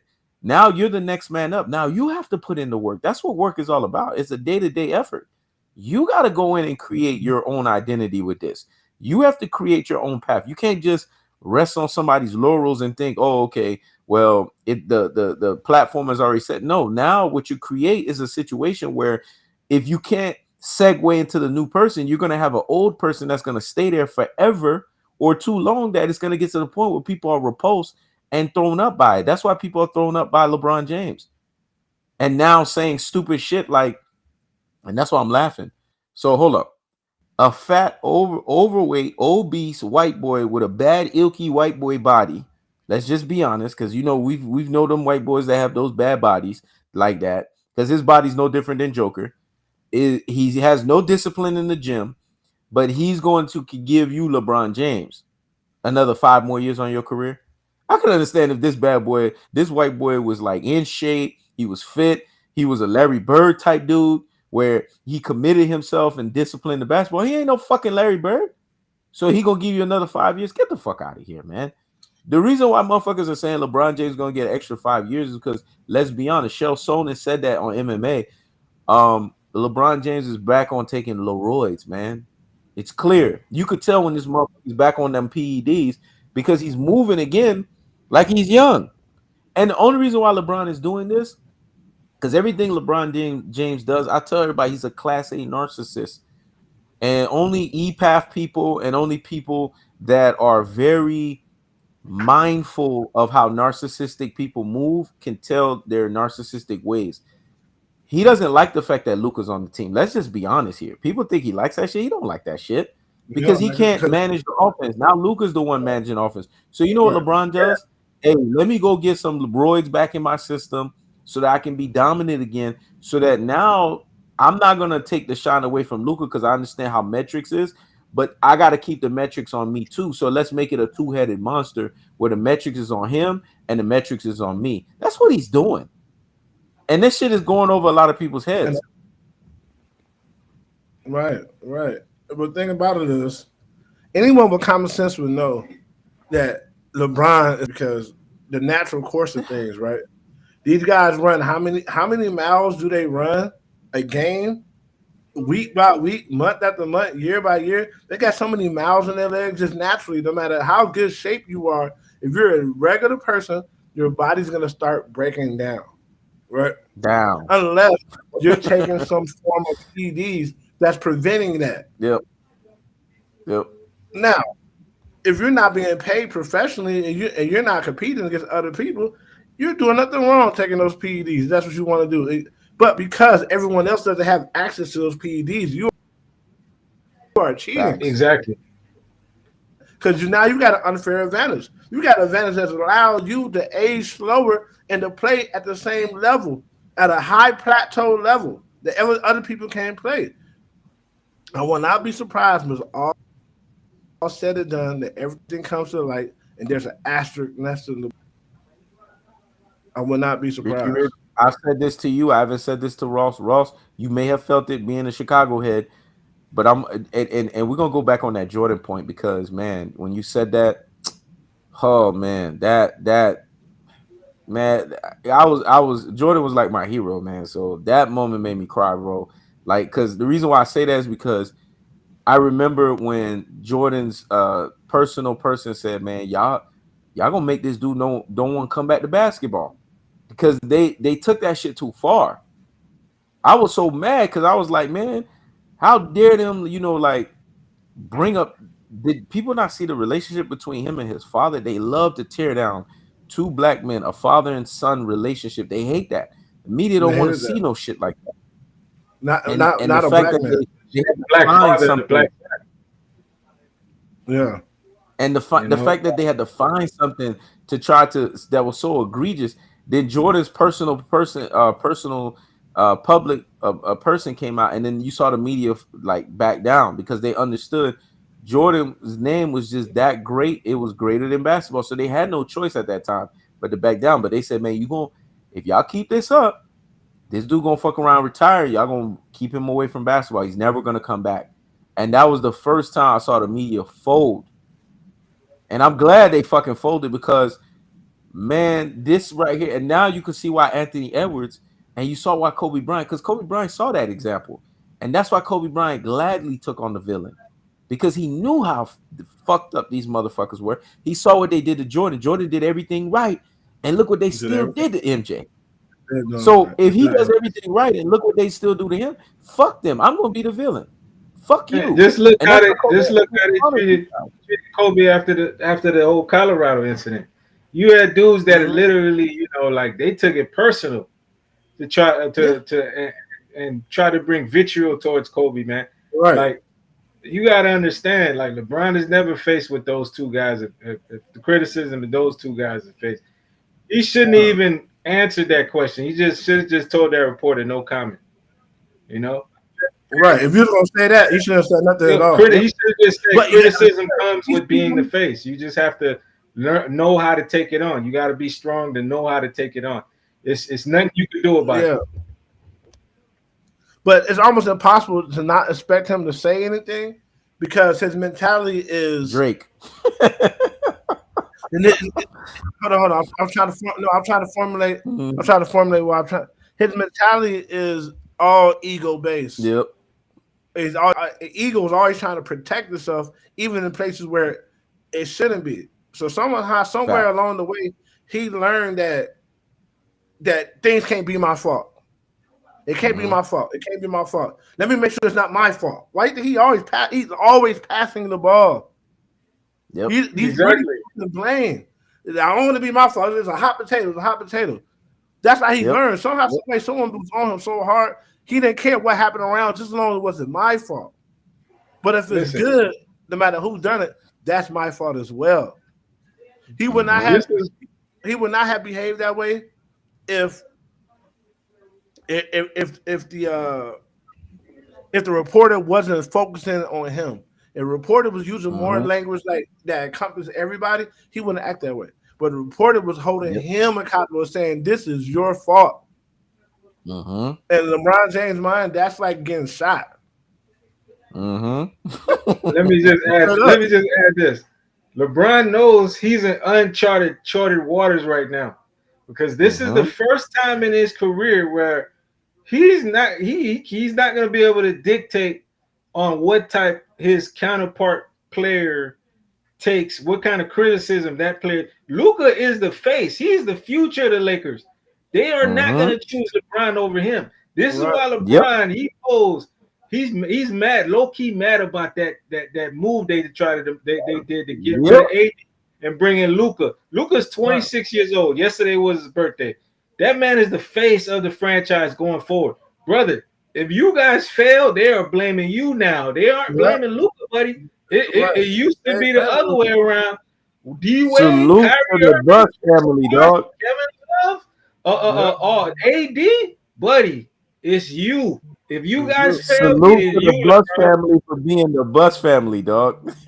Because one thing I love about the Buss family, you know what I love about the Buss family? The Buss family, when it's time for them to bring out the juggler, they bring it out. That's why I know Jeannie Buss is truly Jerry Buss's daughter. When it's time to bring out the juggler, they know how to do that. That's what Jerry Buss did with Shaq when he told Shaq, "You're too fat, you're too old, and I'm going with the young guy." He went with Kobe. Because everybody tried to make it seem like it was Kobe. Jerry Buss came out and said, "No, it was me. I got rid of him." But it's business move. He's older and he's younger. Out with the old, in with the new. And that's what the Busses do. Out with, because it's all about the Lakers. You see, what people don't understand what the Lakers is, the Lakers don't do rebuild. The Lakers do championships. So the Lakers had to remind LeBron James, we'll give a fuck that you LeBron James. We don't do rebuilds. We do championships. And if your ass is getting too old, we're going to bring in the new motherfucker. So that's why I respect the Buss family when they did that, man. Shout outs to the Buss family for doing that. They had to remind LeBron James power dynamics. He can't play that victim card no more or shift blame to somebody else. Nope. It's going to be on him, man, for sure. It's going to be on him. But the problem with this is, whatever his name, Adam Silvers, he needs to step in and start pushing LeBron out of the league. As long as he's in the league's going to suffer because he's still the face of the league. Yeah, the league, he's still the face. Move forward. I totally agree. But they can't move forward, and his style and his persona is kumbaya. But we don't want to watch that. Even this generation don't want to watch it. They're down 52% in ratings. People are putting that on. People are watching the NBA just for highlights now. Yeah. They got to get rid of LeBron. They got to go back to position basketball and bring back the center. Yep. I agree with that. People like watching basketball. They like watching basketball a certain way. Yep. Everyone does everything of centers trying to cross people over and shoot threes. Like, bro, centers aren't playing where they're supposed to be, and point guards aren't doing what they're supposed to do. Everybody's trying to do everybody else's job. We're not getting the clashings we used to get. The thing is, though, it's too finesse now. Where's the guy that just runs people? Where's the center that just backs people down, throw elbows, snatch boards? Like, where's the Charles Barkleys? Where are they? You know what I'm saying? Yep. You know what I'm saying? Where the power forwards at? Where the power forwards at? Foul you on purpose because you're not going to get no dunk or no layup. Where is that? Where's people getting knocked out the air? Where is that? You know what I'm saying? Not maliciously, but just, hey man, y'all up 15. Y'all not gonna showboat us. Now we're gonna foul everybody hard. And where's the aggression? Now it's like you really watching a video game. Video game characters don't fight. They just play the game. There's no emotion. There's no nothing. You know what I mean? Like Kendrick said. And I love that. That's why Luther is my favorite song these days. Niggas want to kumbaya. Nah. I get that reference so hard, bro. He's taking shots. I'll tell you what. After that whole malice at the palace, man, they're gonna control. They're gonna try to control these type of situations and not let it escalate. That wasn't the players, though. That was the fans. That was the fans. But they don't want the players to engage into stuff like that either, you know, because how you gonna Ron Artest is a hothead. Ron Artest is a hothead. But he wasn't wrong. Ron Artest already takes Hennessy shots. Ron Artest takes Hennessy shots. He told you he takes Hennessy shots during halftime. So this nigga was already lit, tipsy a little bit. He's a hothead. And then you're going to throw Gatorade at a dude that's already tipsy, hothead. What you think? What you thought was going to happen? Even if he wasn't tipsy, that's a grown man. Man, so Silver, he's a grown man. Adam Silver, he's going to have to develop some type of mean streak. The type of mean streak he did when he got that owner from the Clippers out of there. What's his name? Dolan. That's the meanest I've ever seen that dude. LeBron James is a squatter. You know what a squatter is, right? Someone that lays in a home that's not theirs, and they don't want to get up out of there. LeBron has become a squatter in the NBA, bro. For real, that man don't want to leave. You want to know why he don't want to leave? He knows he's a fraud. He knows legacy's not going to hold up, so he's trying to do as much as possible. Yeah, he knows. He let's be honest. When people talk about LeBron, they don't even talk about memorable moments. They talk about numbers. No. They don't talk about games. When you talk about Kobe, Jordan, when you talk about Isaiah, when you talk about Larry Bird, you know you have specific moments. Like, man, do you remember Larry Bird had that corner fadeaway 3 for the game? Or do you remember Kobe tied it up against the Suns? He was playing by himself basically. Do you remember Jordan? Do you remember Jordan dropped 63? Like, bro, LeBron James has no signature moments like that. D-Wade is retired. Melo is retired. Chris, all these guys enjoying their retirement. Bro. Get your ass out the game, brother. You want to know why they retired? Him still playing and all them retired shows you something. He's on something. Yeah, exactly. Their bodies broke down, so they could no longer do what they was able to do. Why? Who are you to still be playing? They're still dunking on everybody. It goes back to y'all bigger. It goes back to y'all bigger picture point. It just shows how insecure he is with his legacy. Because why are you still playing if your legacy is secure? Because when I heard Shannon Sharp say, 25, like he was saying it like it was supposed to sound like a good thing. Oh, he gonna do 25. If anything, every year this guy plays, he hurts his legacy worse and worse and worse. And here's the thing. Let's be honest. Teams are just waiting for LeBron to leave the NBA. They're only putting up with Bronny James. Come on, man, it's business. They're only putting up with Bronny James because you are there. The Lakers organization, too. When your ass is no longer there, they're going to get rid of Bronny James. It's business. They're not going to keep a lifeless NBA player on the roster because he's LeBron's son. They're only doing that as an honorary thing, even though it's bullshit and fuck shit, and it should never, ever, ever, ever, ever happen in basketball ever again. They're only doing that shit because of you. But let's be honest. When you're gone, they're gonna start bouncing your son around to the point to where he starts having mental psychosis issues, and then he says, "Oh well, I realized I had an epiphany that I shouldn't be playing basketball." This is the sad and pathetic thing of basketball. When we get right to the D League, the G League. Yeah, when we get to a point, I'm glad you mentioned the G League, because when we get to a point where motherfuckers got to show us highlights of the G League. When does this ever happen in basketball? This is how you know basketball is such a. We never saw highlights of the CBA. You're showing us highlights of what's going in the G League. We never saw CBA highlights. Like what the fuck? Never. But we're gonna see that with your son. Like that's like what he's doing is fire. He's not even doing this shit in Lakers games, man. And then when he scored 2 points at the end of a game where you guys were up by 30 something points. Come on, man. We laugh at shit like that, bro. Right. Like that's They put a garbage highlight. points. They put a highlight on kidding me? YouTube or ESPN for that when he scored his 2 points. It's ridiculous. Yeah, we said at the same time. That's ridiculous. You know, and now going into the second half of the point, how y'all feel about Anthony Edwards checking Obama when Obama was like, "Oh, you know, you decent." I love it though. His response, he said, "Nah." He said, basically, don't play. He said, "Nah, I'm the truth." Yeah, he said, "Don't play with me like that. Don't play with my face. I'm the truth." And then Obama tried to use LeBron and Kevin Durant. He got on some bitch shit, try to use LeBron and Kevin Durant to kind of help him. And this is what I love about Anthony Edwards. He doubled down. He said, no. He's just trying to change it up. He's trying to change it up. This is what I said.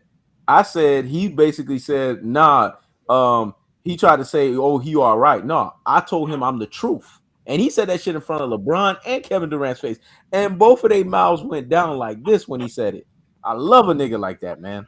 Hey, he real, man. He real. I'll tell you right now, when it comes to KD, I'm back. I'm on Richie Rich's side. KD turned out to be a disappointment. He did.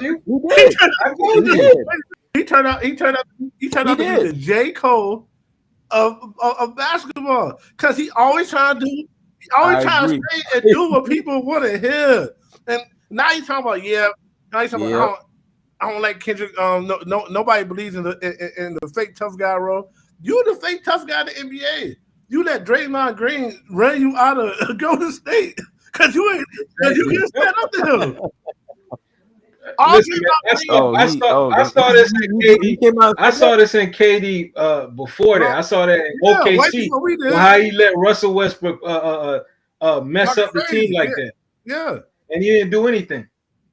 All right. I apologize to Richie Rich. Ross, I gotta apologize to you. I'm gonna apologize to the world right now. Let me go ahead and make my official. You know, when I'm fucked up on something, I said I'm gonna make my official apology. Richie Rich, when you was warning me about KD, dog, I told you that shit one-on-one, but I gotta say it to the world. When you was telling me about KD, and you was like, why you keep defending this dude? This is not like you to be defending somebody like that. You were right. KD has become the bane of my fucking existence and the disappointment of a basketball player I picked, because this dude, when he left Golden State Warriors, first of all, he should have never left Golden State Warriors. He should have never let the media push him out of a situation where he could keep winning titles on LeBron. That right there showed weak mentality. So what if they keep saying, oh, you with super teams, all that? Are you fucking kidding me? These super teams in the past were super teams too. You let them out super team you in current state when they were doing super team back then. Wasn't Magic with Kareem? Yeah. Like, come on, man. Like, get the fuck out of here. You let them finesse you. They finesse you out of a situation so that you could keep winning rings. Right there, you show weak mentality. And then the way you handled every situation that you went to. You know, Ross, I apologize to you because I was so on Kyrie Irving during their time when they were on Brooklyn Nets, when in actuality, now going back on it, I actually now have to apologize because I was so critical of Russell Westbrook. Now I got to apologize to him. Now I see why Russell Westbrook moved the way he did with KD. Now I see it because he had the most years with KD.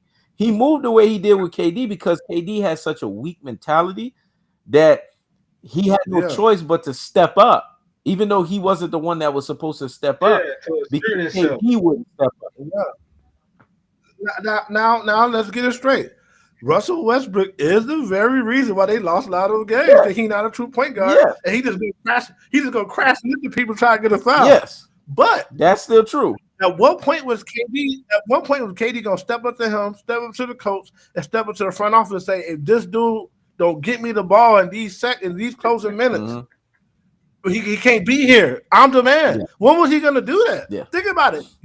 Because you're scared of conflict.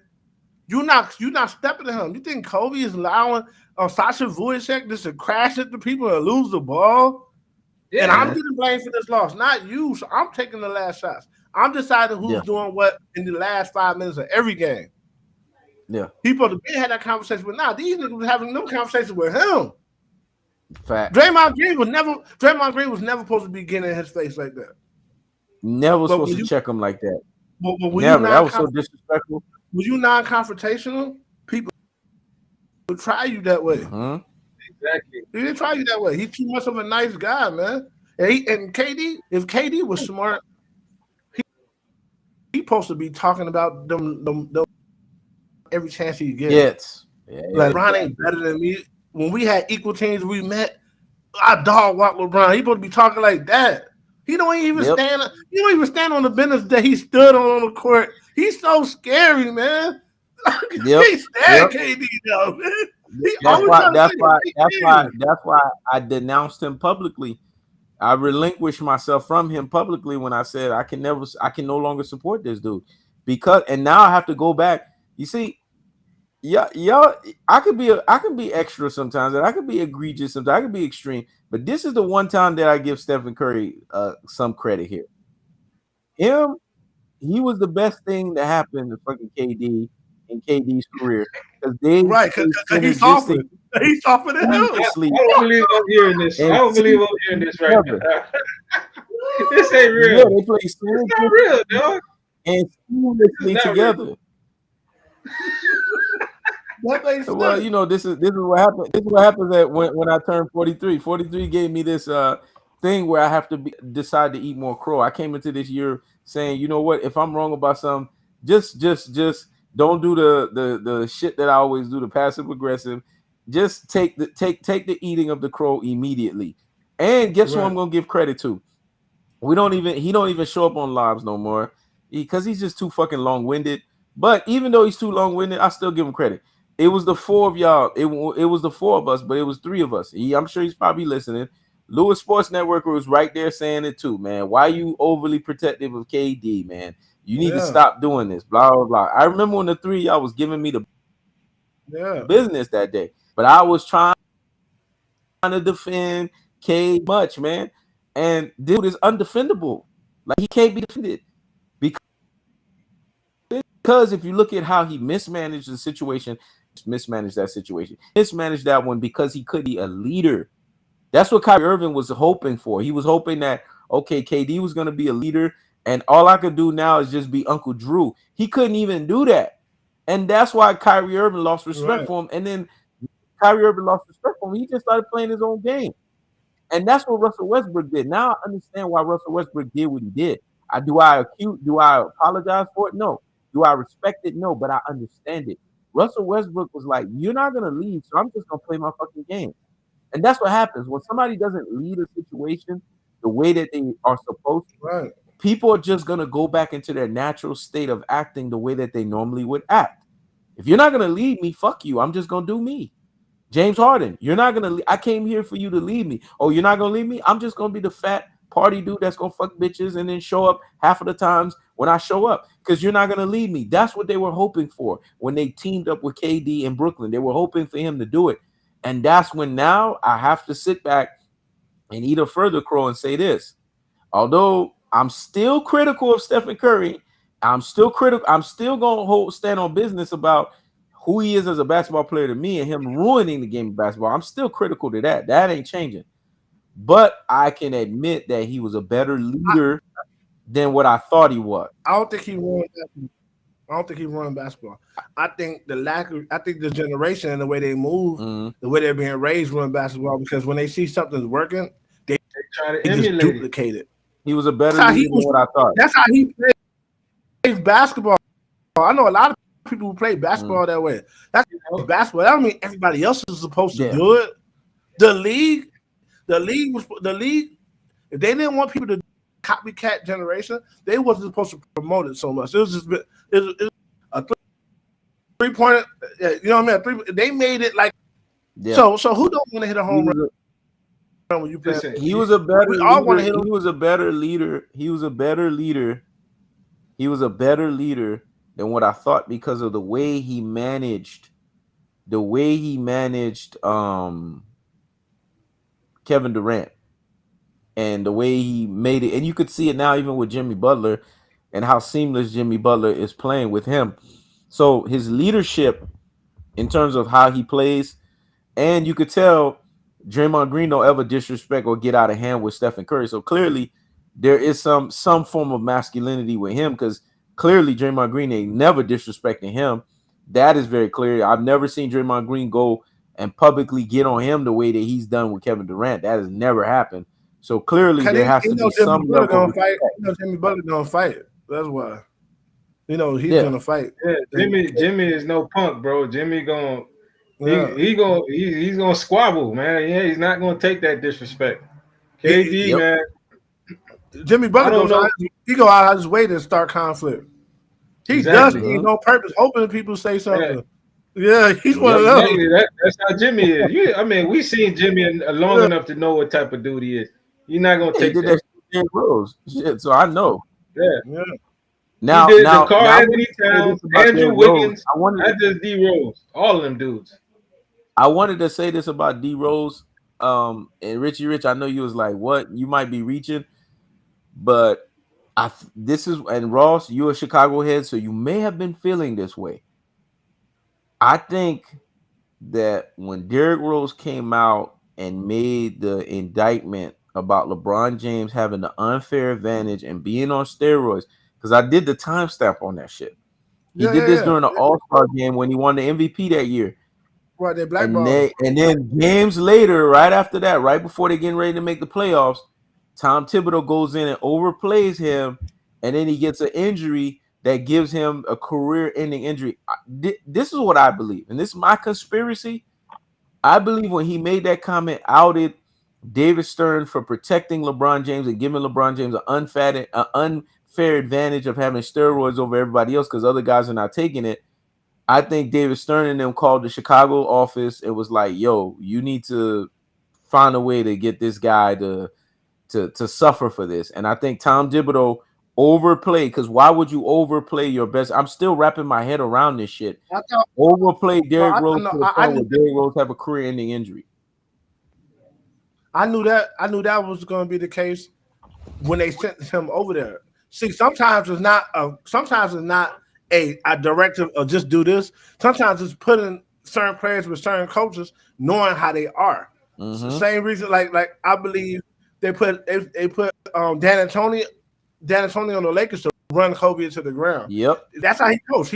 He ran. He linked on. That wasn't the only game. He did that every game. He linked on what's the name? They were way better on the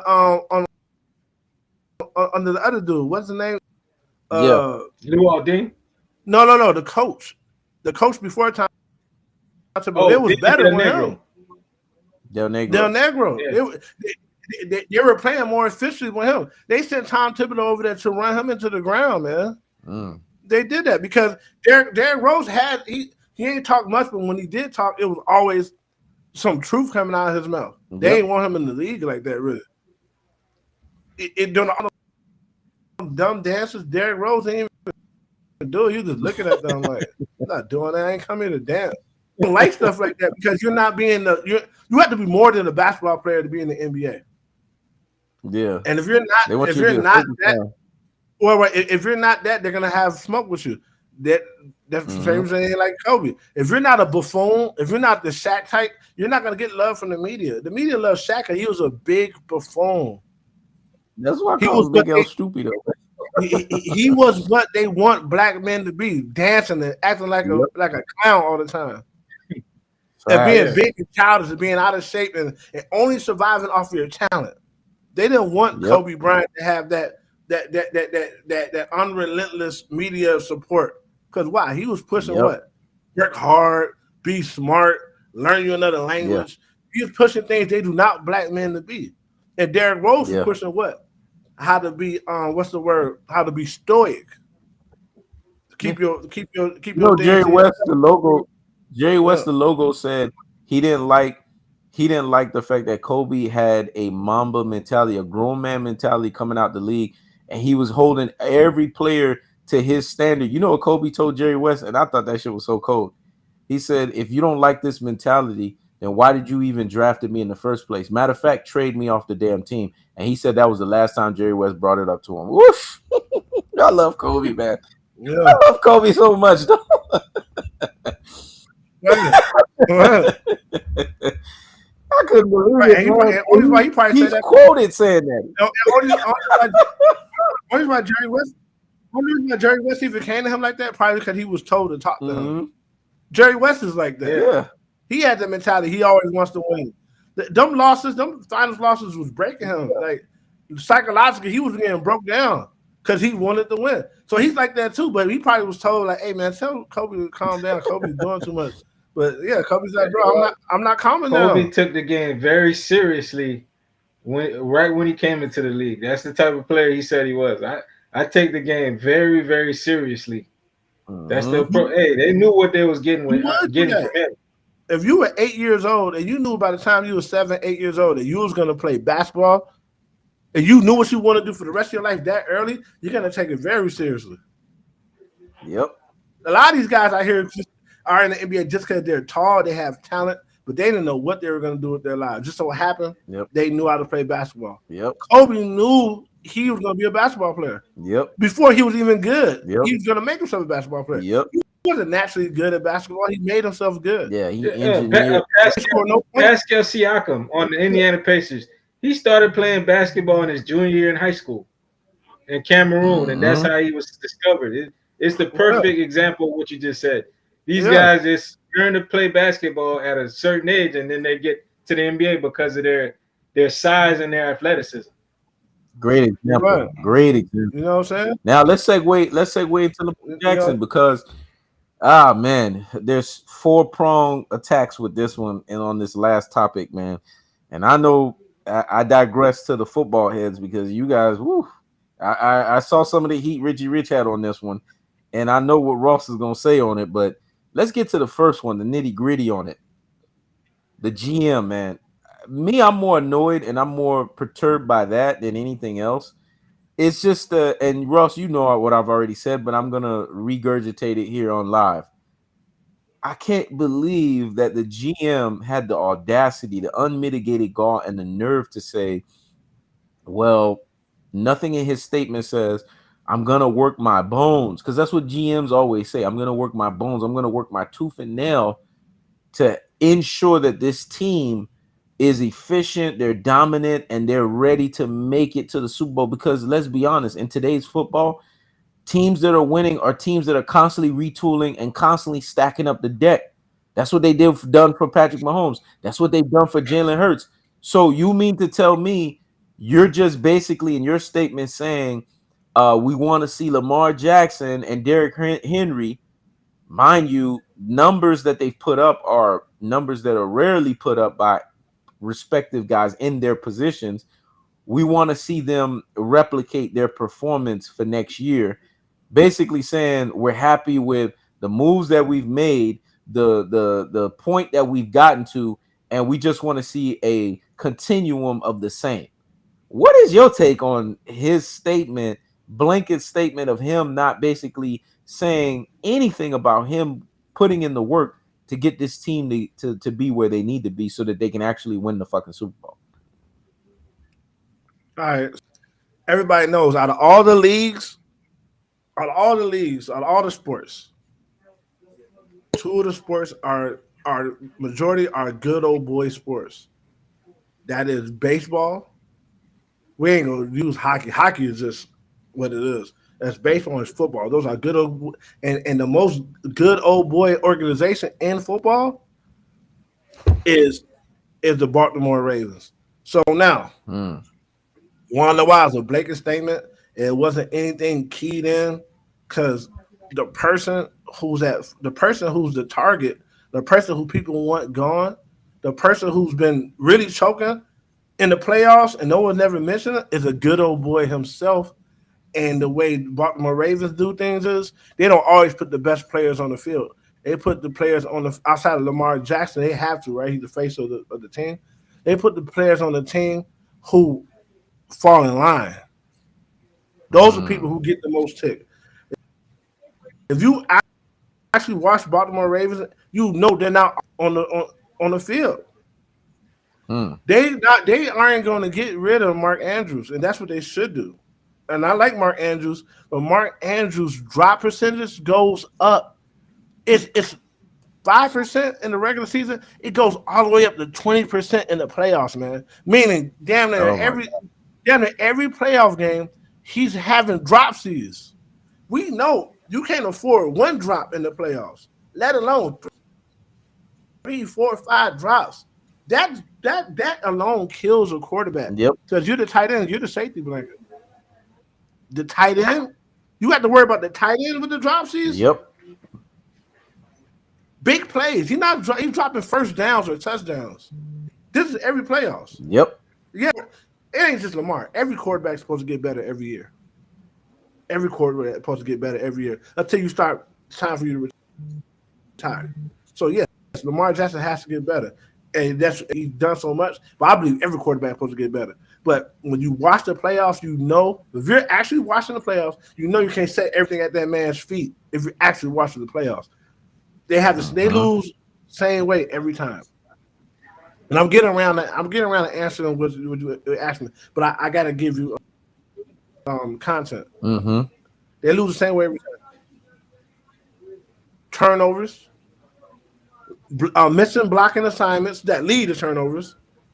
That's how quarterbacks fumble the ball most of the time. Yep. They either hold it too long, or someone streamlining that someone's supposed to get blocked is getting a clear passes to the quarterback right away. Yep. Snapping issues. A quarterback should never have to turn around to catch a snap. Yep. Never. Never. What do you think is going to happen when he turns back around? There's going to be a defender right there. And then you get rid of that center.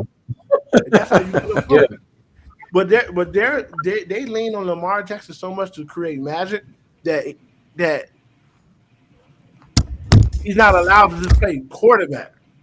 Most quarterbacks don't have to deal with all these things. Then when he finally gets away and creates magic, he hits somebody wide open and they drop the ball. Yep. You can't do that. You know what I'm saying? But they will do that because they understand Lamar Jackson gets all the blame when we lose. So it hides me as a DM. It hides Harbaugh. It hides ownership. Even though we know it's not the truth, we will allow them to think it's all on Lamar. John Harbaugh doesn't care. John Harbaugh and them, they don't care about winning. They care about winning their way with the players they like. That's fucked up. That's what it is. From my vantage point, they want to win with the players they like. And another thing they do, if they paid you, but you're not up to snuff, they'll continue playing you because they paid you the money. Instead of saying, you know what, we made a mistake. You're not up to snuff. If we paid you, but hey, you're a liability to the team. We'd rather you be on the bench than be out there. They'll continue playing you. So they have a very archaic way of doing of business when it comes to football. A very ego-driven way, to where they're never wrong. Even when they're wrong, they're never wrong. The scapegoat. That's how they lead, by scapegoating people. For sure. You brought up some points, man, to make me see it even more comprehensive, more concrete. Yeah, I appreciate that, man. I needed to see it like that because I'm just trying to figure out, like, everybody else is stacking up the deck. Everybody else is doing what they're supposed to. And you know, Patrick Mahomes, I was watching the Amazon Prime documentary Michael Vick is doing on the evolution of the black quarterback. Do you know Patrick Mahomes said this? I don't know if y'all. Highly recommend y'all go and hear Patrick Mahomes out of his own mouth say it. Yeah. He said, I watch Lamar Jackson and I watch Murray on the Arizona Cardinals. I watch those guys specifically every game. So I watch every quarterback, but I watch them. And he said the criticisms that these guys are getting are so unfair because I'm seeing the way that they play the game. They play the game efficiently. They play it correctly. And they said, you can't be a quarterback. You can't be a quarterback that's not pass oriented if your snap percentages are extremely low. Clearly, they're doing everything right because their snap percentages are pretty low. He said, I would know because they quote unquote say that I'm an excellent pocket quarterback, but I look at them. He said, I'm studying them. And everything they do is efficient. Everything they do is on the money. So I don't understand the unfair criticism guys like Lamar, guys like Murray get. It was so, it made me have 100 points extra respect for a guy like Patrick Mahomes to come out and fellow salute his own brethren to say that, because it was like, look, you guys are propping me up, but these are the guys I'm looking at. I'm studying them. And guess what? You know what happened after he made that statement and he came out? Patrick Mahomes, they didn't want him to. I know this because I understand politics. I'm quite sure the NFL they'll be on that because they see him as even though he's a black quarterback, they want to take him for themselves because they don't have that white quarterback anymore. So they want Patrick Mahomes as that white quarterback. That's how they view him, right? But he went on there and you notice they covered Patrick Mahomes a different way now. It ain't just happened this season, it happened last season. Now they cover him in a different way now. Now they're nitpicking now with him. They're this. He in some ways last season he was going through a lot of things that Lamar go through now. He just had a better coach. And they were working themselves through it. But he had they had a drop season too. Last season, not the season before last. They had a drop season too. But he has a better quarterback. I mean, he has a better coach that works him through that. But they were blaming it on him. We know the quarterback gets majority of the blame, but the way they blame white quarterbacks for things, the words they use should tell you everything. Yeah. It's not necessarily always what people say, it's how they, because when someone doesn't really like you, they'll critique you, but they'll critique you in a way that's a lot harsher than they critique somebody else. And then his even more profound statement when he said they really shouldn't be getting after black quarterbacks, especially in today's game, because we have a phenomenon that we've never had before in the NFL. He said half of the NFL teams are black quarterbacks now. I was just like, I was so proud of him, man. I even gave him a standing ovation. I clapped for this dude because I didn't know there was this much profoundness in Patrick Mahomes when he was sitting down with Michael Vick saying this. He's like, yeah, man, I grew up looking up to you, man. And you were like he told Michael Vick, and that almost teared me up. He said, man, you were what we all are now. Like, we all wanted you to win because we knew you were going to create this. And look what you started. And look what it is today. It's what it is today because of how you impacted. He said this is what Patrick Mahomes said. He said, you were our AI of football. Like, you was just generational, man. Everybody wanted to be Vic. Like, everybody just wanted to style like Vic, move like Vic, play football like Vic. And then you got guys like me, you got guys like Lamar, you got guys like Murray, you got guys like Hurts. We're impacting. And he said, we've made history now. We have 2 black quarterbacks in the Super Bowl. I mean, we've made history here. And if you look at it, we've had 3 black quarterbacks that in this last NFL draft have gone 1, 2, and 3 or 4. So we're making history here. So this whole thing of looking at us differently, or the idea, and this is what Patrick Mahomes said, the idea that the black man is less intelligent, because he said you got to understand the quarterback position is a leadership position. So they automatically think in your mind you don't have the brains. You don't have the brain cells to engineer offense. Well, I had the brain cells 3 times. I won 3 Super Bowls with it. So clearly I had enough ingenuity as a black man, and I identify myself. That's what he made that shit clear. I identify myself as a black man. I had enough ingenuity to do it. So when they say we're lesser than, he said it's bigger than football. It goes by the history on other genres of entertainment and other genres of us as black people. We have to work that much harder to prove ourselves. He said, just because I'm lighter skinned, that didn't mean that I had to go through the upheavals. If you heard some of the things that you had to hear me growing up the ranks of, oh, you can't play quarterback. And then they even told me when I got into the league how about you consider playing other positions when they know damn well all I played was quarterback? So I had to go in there and really lock in and say, I'm going to be so dominant to the point to where I'm going to shut all this noise out. Like, you really not going to do me like this. Yeah. So when he said we have half of our quarterbacks in the league are black, like, they just need, this is what Patrick Mahomes said, they just need to get with the program. And when I looked at the time stamp between that, oh yeah, we're about to go. When I looked at the time stamp between that and the time stamp between that and the time stamp between when the Super Bowl happened, I thought it was interesting that happened like before the Super Bowl. So now I'm wondering in my mind, and I'm not taking nothing away from the Eagles. The Eagles won fair and square. Now I'm wondering in my mind, did they have this extra thing against Patrick Mahomes now that he's so fine? They just took away the favoritism they was giving him because his mixed status. Now they just took away the favoritism, and I think they just got outplayed. That's all. But you'll see now that they cover him different now. Now they're covering him as if he's just a black QB now. When they was giving him ridiculous favoritism like they would do a Tom Brady or Peyton Manning, now they're not doing that. Now he's got to get up the mud like everybody else now. That makes sense. Damn. Richie Rich, what do you got to say on that, man?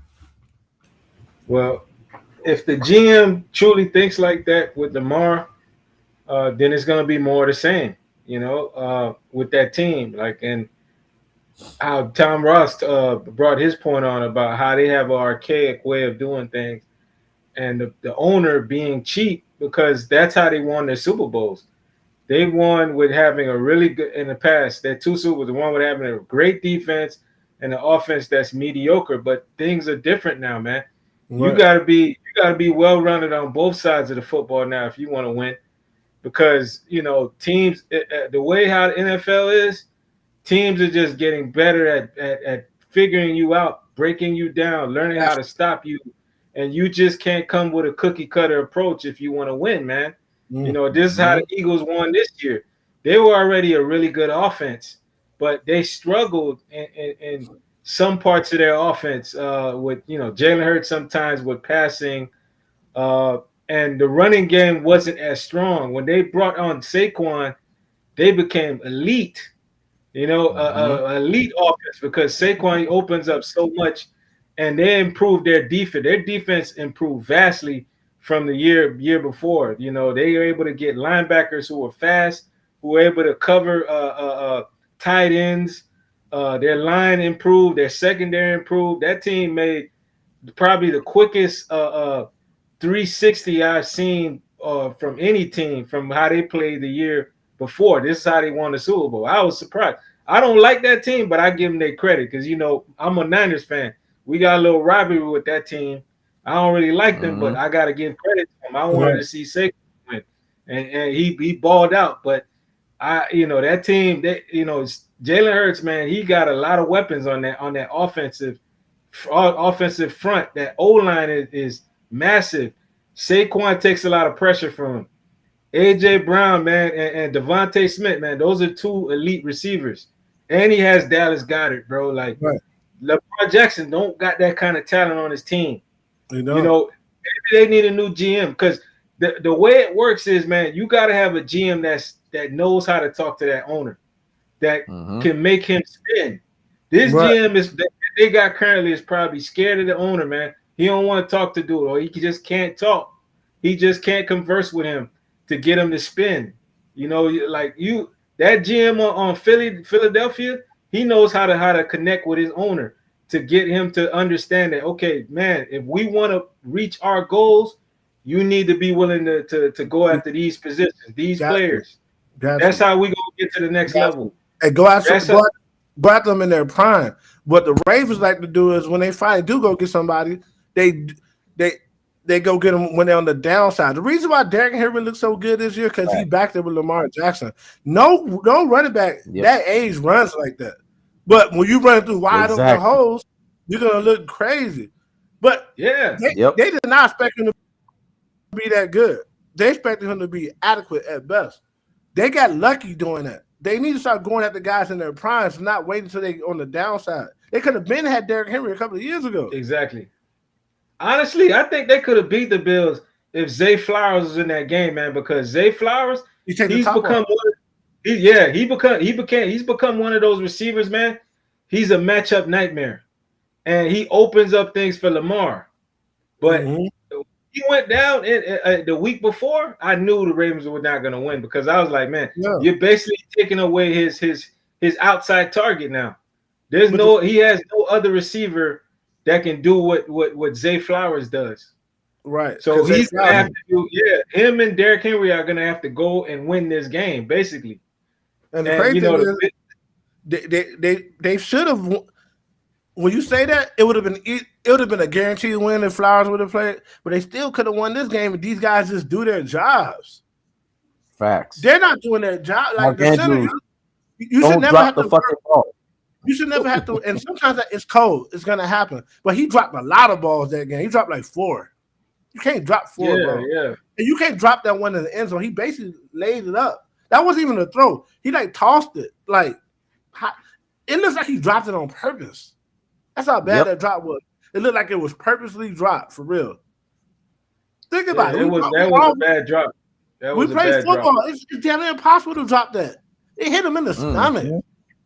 Yep. You put the catch with your hands anyway. It hit him in the stomach. You know what I'm saying? And he's bobbled it. Like, bro, it was ridiculous. But only dudes with butterfingers don't catch a ball like that. But come on, man. and the problem, but he's a paid professional athlete. He would have caught it if it was a regular season. He clams up in the playoffs. Right. They already did the numbers. He's way worse in the playoffs than he is in the regular. We're talking about way worse. And outside of that, it's not just all on him.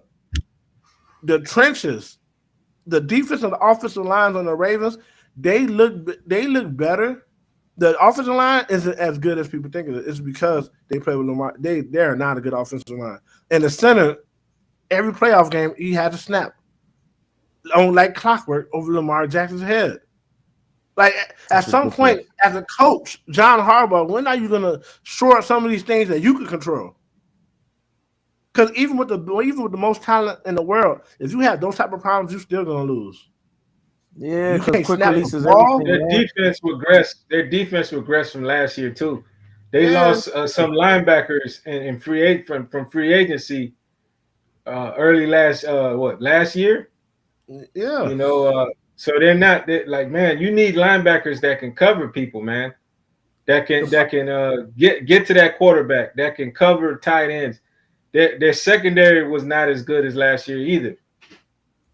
The problem with Lamar, I really think there's people that's invested in him never winning the Super Bowl because of how he is. I think they're investing in that. They want to be able to say, we were right about him. Think about it, man.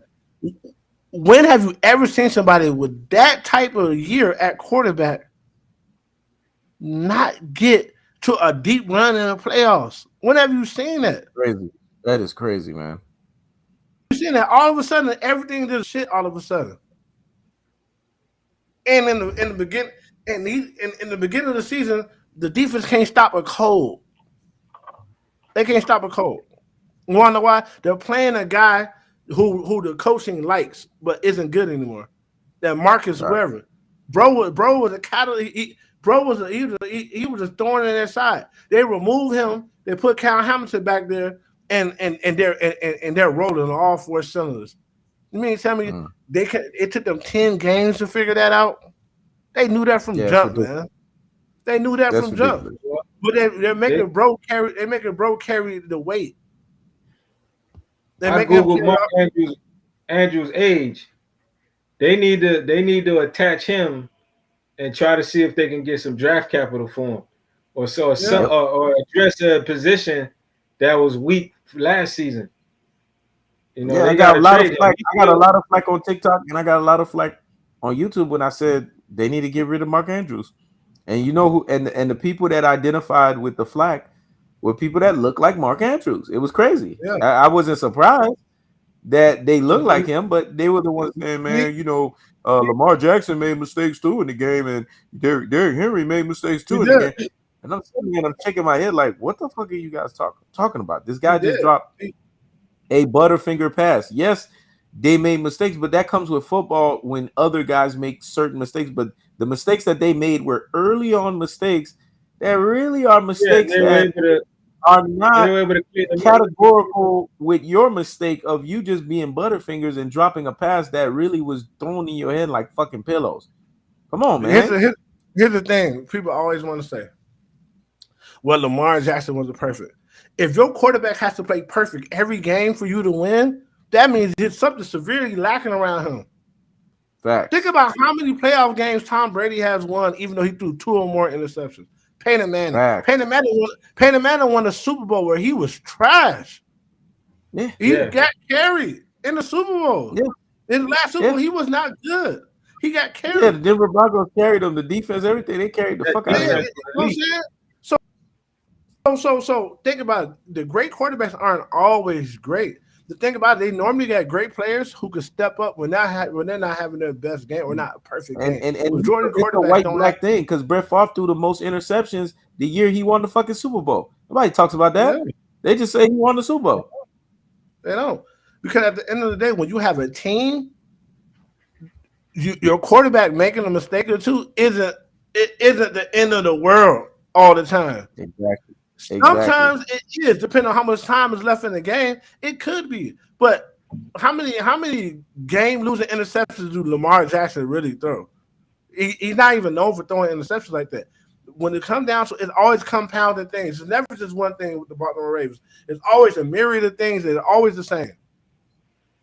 Missing blocking assignments, the defense not getting to the quarterback. They didn't get to the quarterback at all when they played against the Buffalo Bills. They didn't get no penetration in the backfield. Drop passes galore. And snapping issues. Snapping issues is the worst thing you can have as a quarterback. And this is like the third center. So at one point, is this not just bad football being played, or at one point is this sabotage? Because as a coach, why are you still having the same issues no matter what personnel you have? Yeah, and I could tell he was visibly annoyed because the what Lamar Jackson said at the end of the game, he was just like, "Man, I'm just tired. I'm tired of you doing this and doing that and just losing." Like you could feel it. It's that competitor. That competitor in him, that ultimate competitor that was just like, you wanted to punch a wall, but he had, and I like his ability to stay cool, calm, and collected and control himself. He doesn't get enough credit for that, but he is very good in controlling his demeanor in the face of adversity because he knew he was damned if you do, damned if you don't. If he started like poking fingers at everybody else, he knows that the way everything is set up is they like him, but they're ready to criticize him. And he knows the media sees him as very polarizing. They're always ready to jump on him. So he gave that response that he gave to Mark Andrews, but he was really wanting to say, you shouldn't have fucking dropped the ball. I saw that on his face because of the next. Yeah, but as a leader, you can't go out do it. You can call a player out on that, but there's a way you have to do it. In the locker room, you can do that. Because you know that's locker room. You know who used to do that, and I think they blackballed him eventually. Was when Cam Newton used to do it. Because Cam Newton got to a point he just started blaming motherfuckers that wasn't catching the ball. But I knew it was going to backfire on him eventually when he started doing that. Y'all like, damn, you for real in these post comments, man. They gonna get on you. You can't do that, man. You can't. Yeah, you can't do that as a QB. So he just pulled back and he didn't do it. Yeah. But you can hear it in his voice. Like, I'm tired of there's a way. But he said the truth though. It wasn't just Mark Andrews had the most costly, but it wasn't just Mark Andrews. Harbaugh made some dumb decisions in that game, man. He made some he does this every playoff run. He does some questionable things, like going for 2 when you don't need to. For what? Yeah. Why are you doing that? They lost by 2. Imagine if he was a black coach. He would have been fired already. Let's be honest. He'd been fired a long time ago. They would have got rid of him. Ray Lewis last year, they would have got rid of him too. Yeah.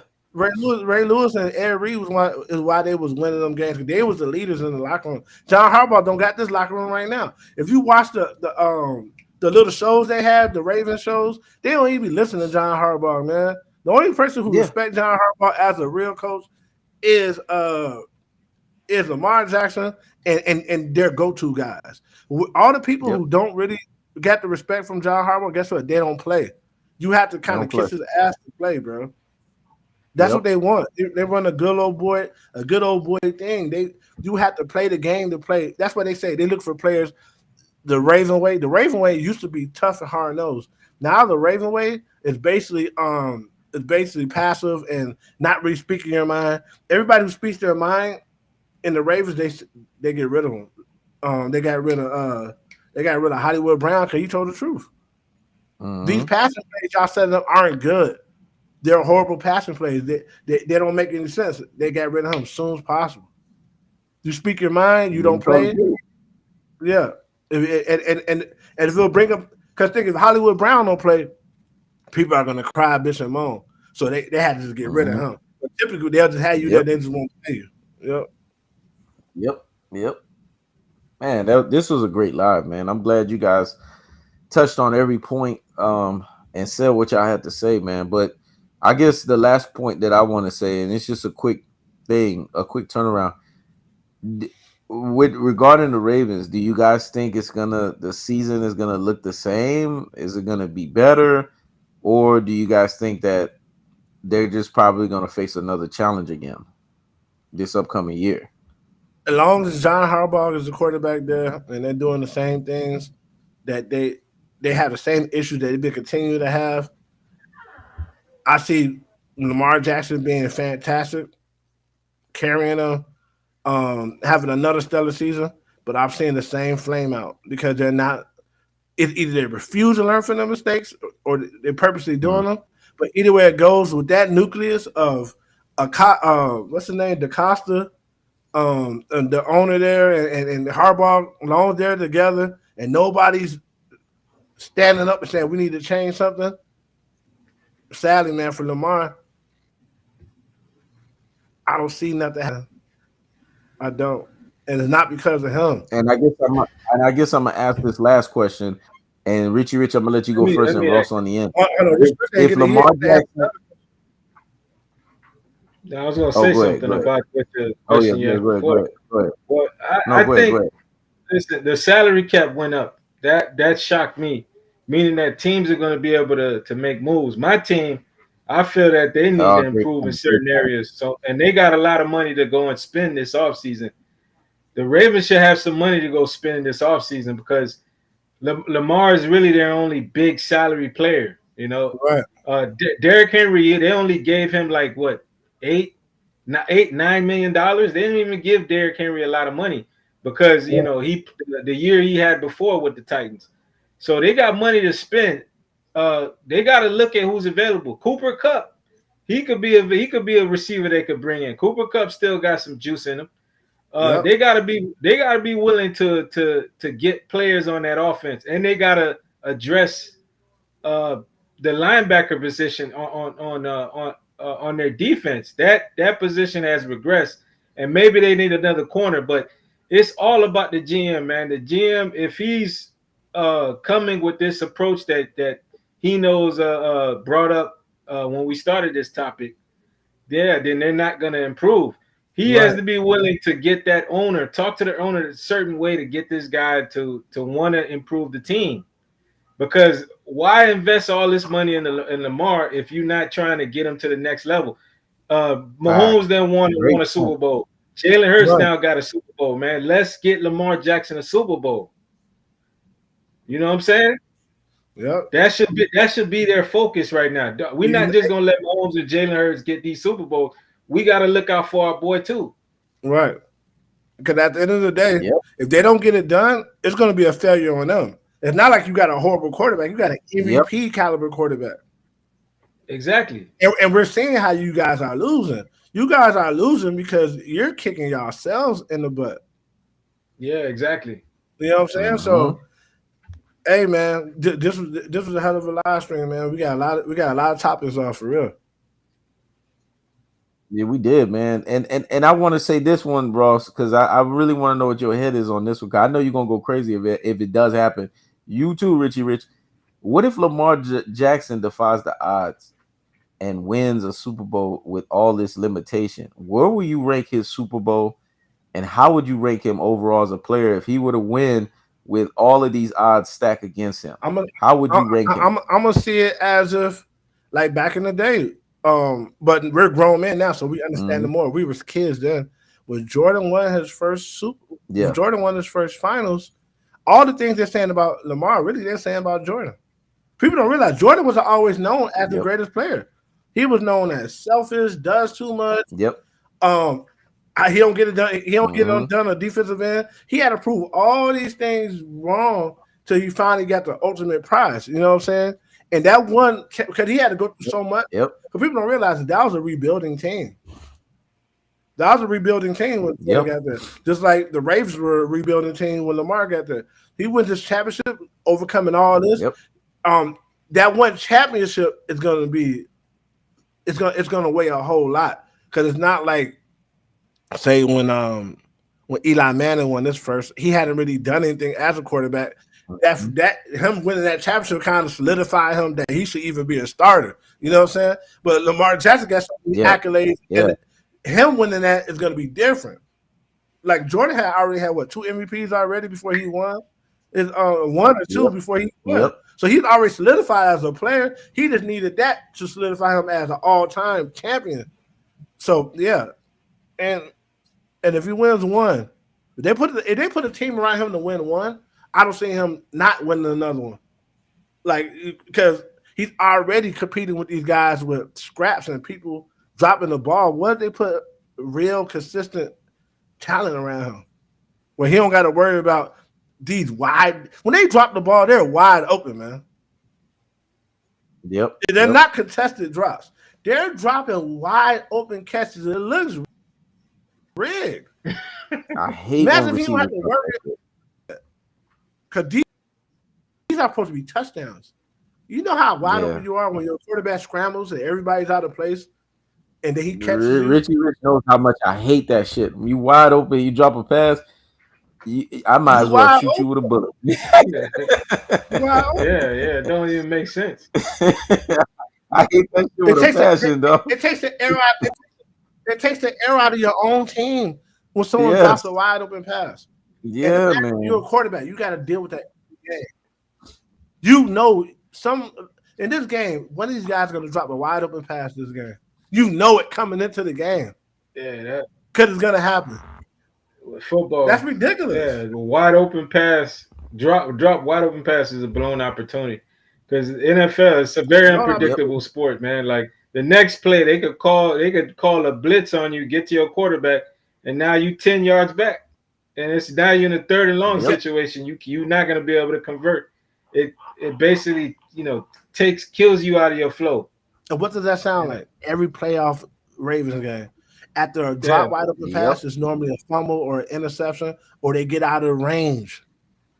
Yeah. And if people are like, no, Lamar, I'm like, bro, did you know they're not even in that situation? A dude catches a wide open pass. They're literally 40 yards down the field. That means they probably don't have to throw the ball on the next play. The next play, they're probably running the ball.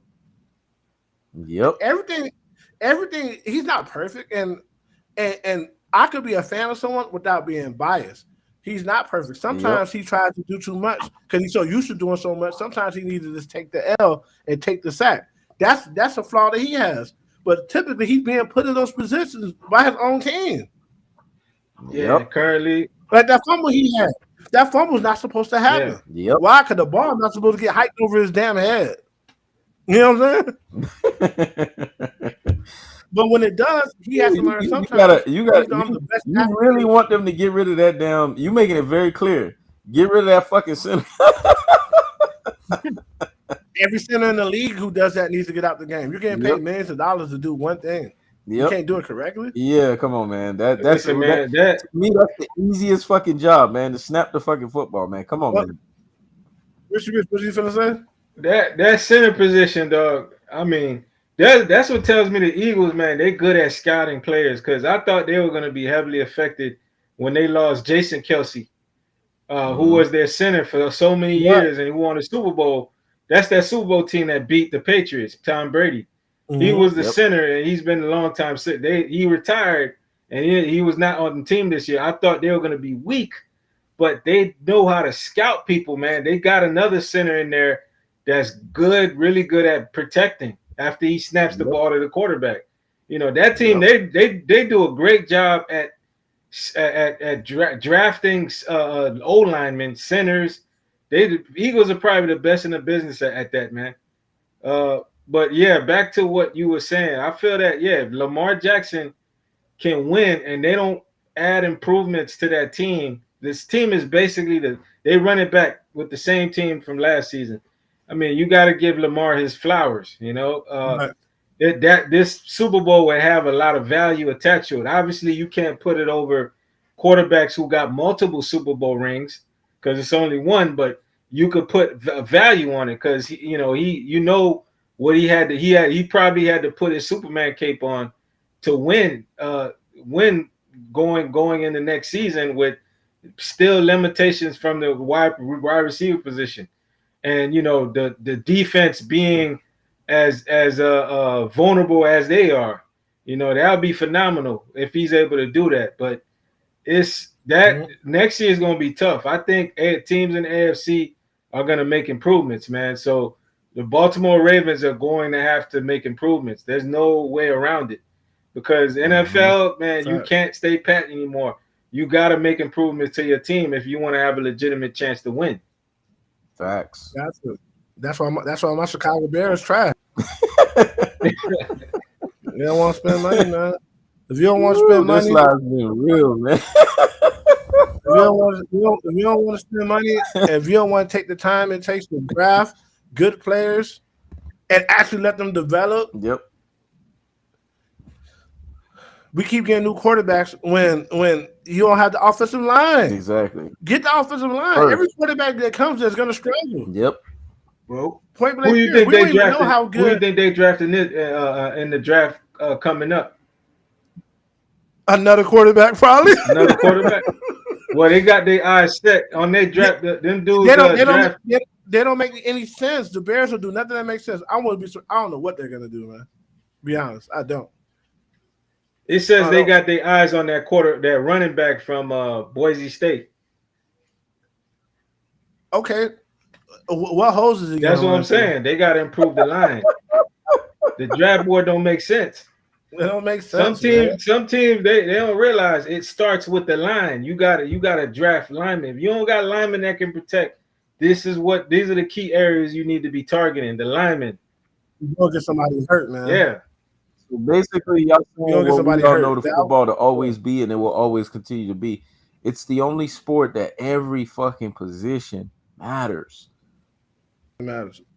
Every position. Every game. Punter. Yeah. Kicker. Every fucking position. Because if you don't have a great punter, you gonna fuck around and lose and get some touchdowns on you. If you don't have a great kicker, you gonna fuck around and don't get no threes. Everybody is at the mercy of everybody. I think they low key gonna get rid of Justin. Oh yeah. Whenever your team allows a stories like that to come out about you, because the team controls it. The media is bought and owned. Yeah. Whenever your team allows a story, that means they're getting rid of you. They're trying to find a way to either pay. They're trying to find a way to less money or to push you out. Yeah, he chose a bad year to have a bad year. Yeah, he did. He did. He was supposed to be perfect this year if he was doing all that behind the scenes. They said bro was wild. Yeah, he did Deshaun Watson them kickers.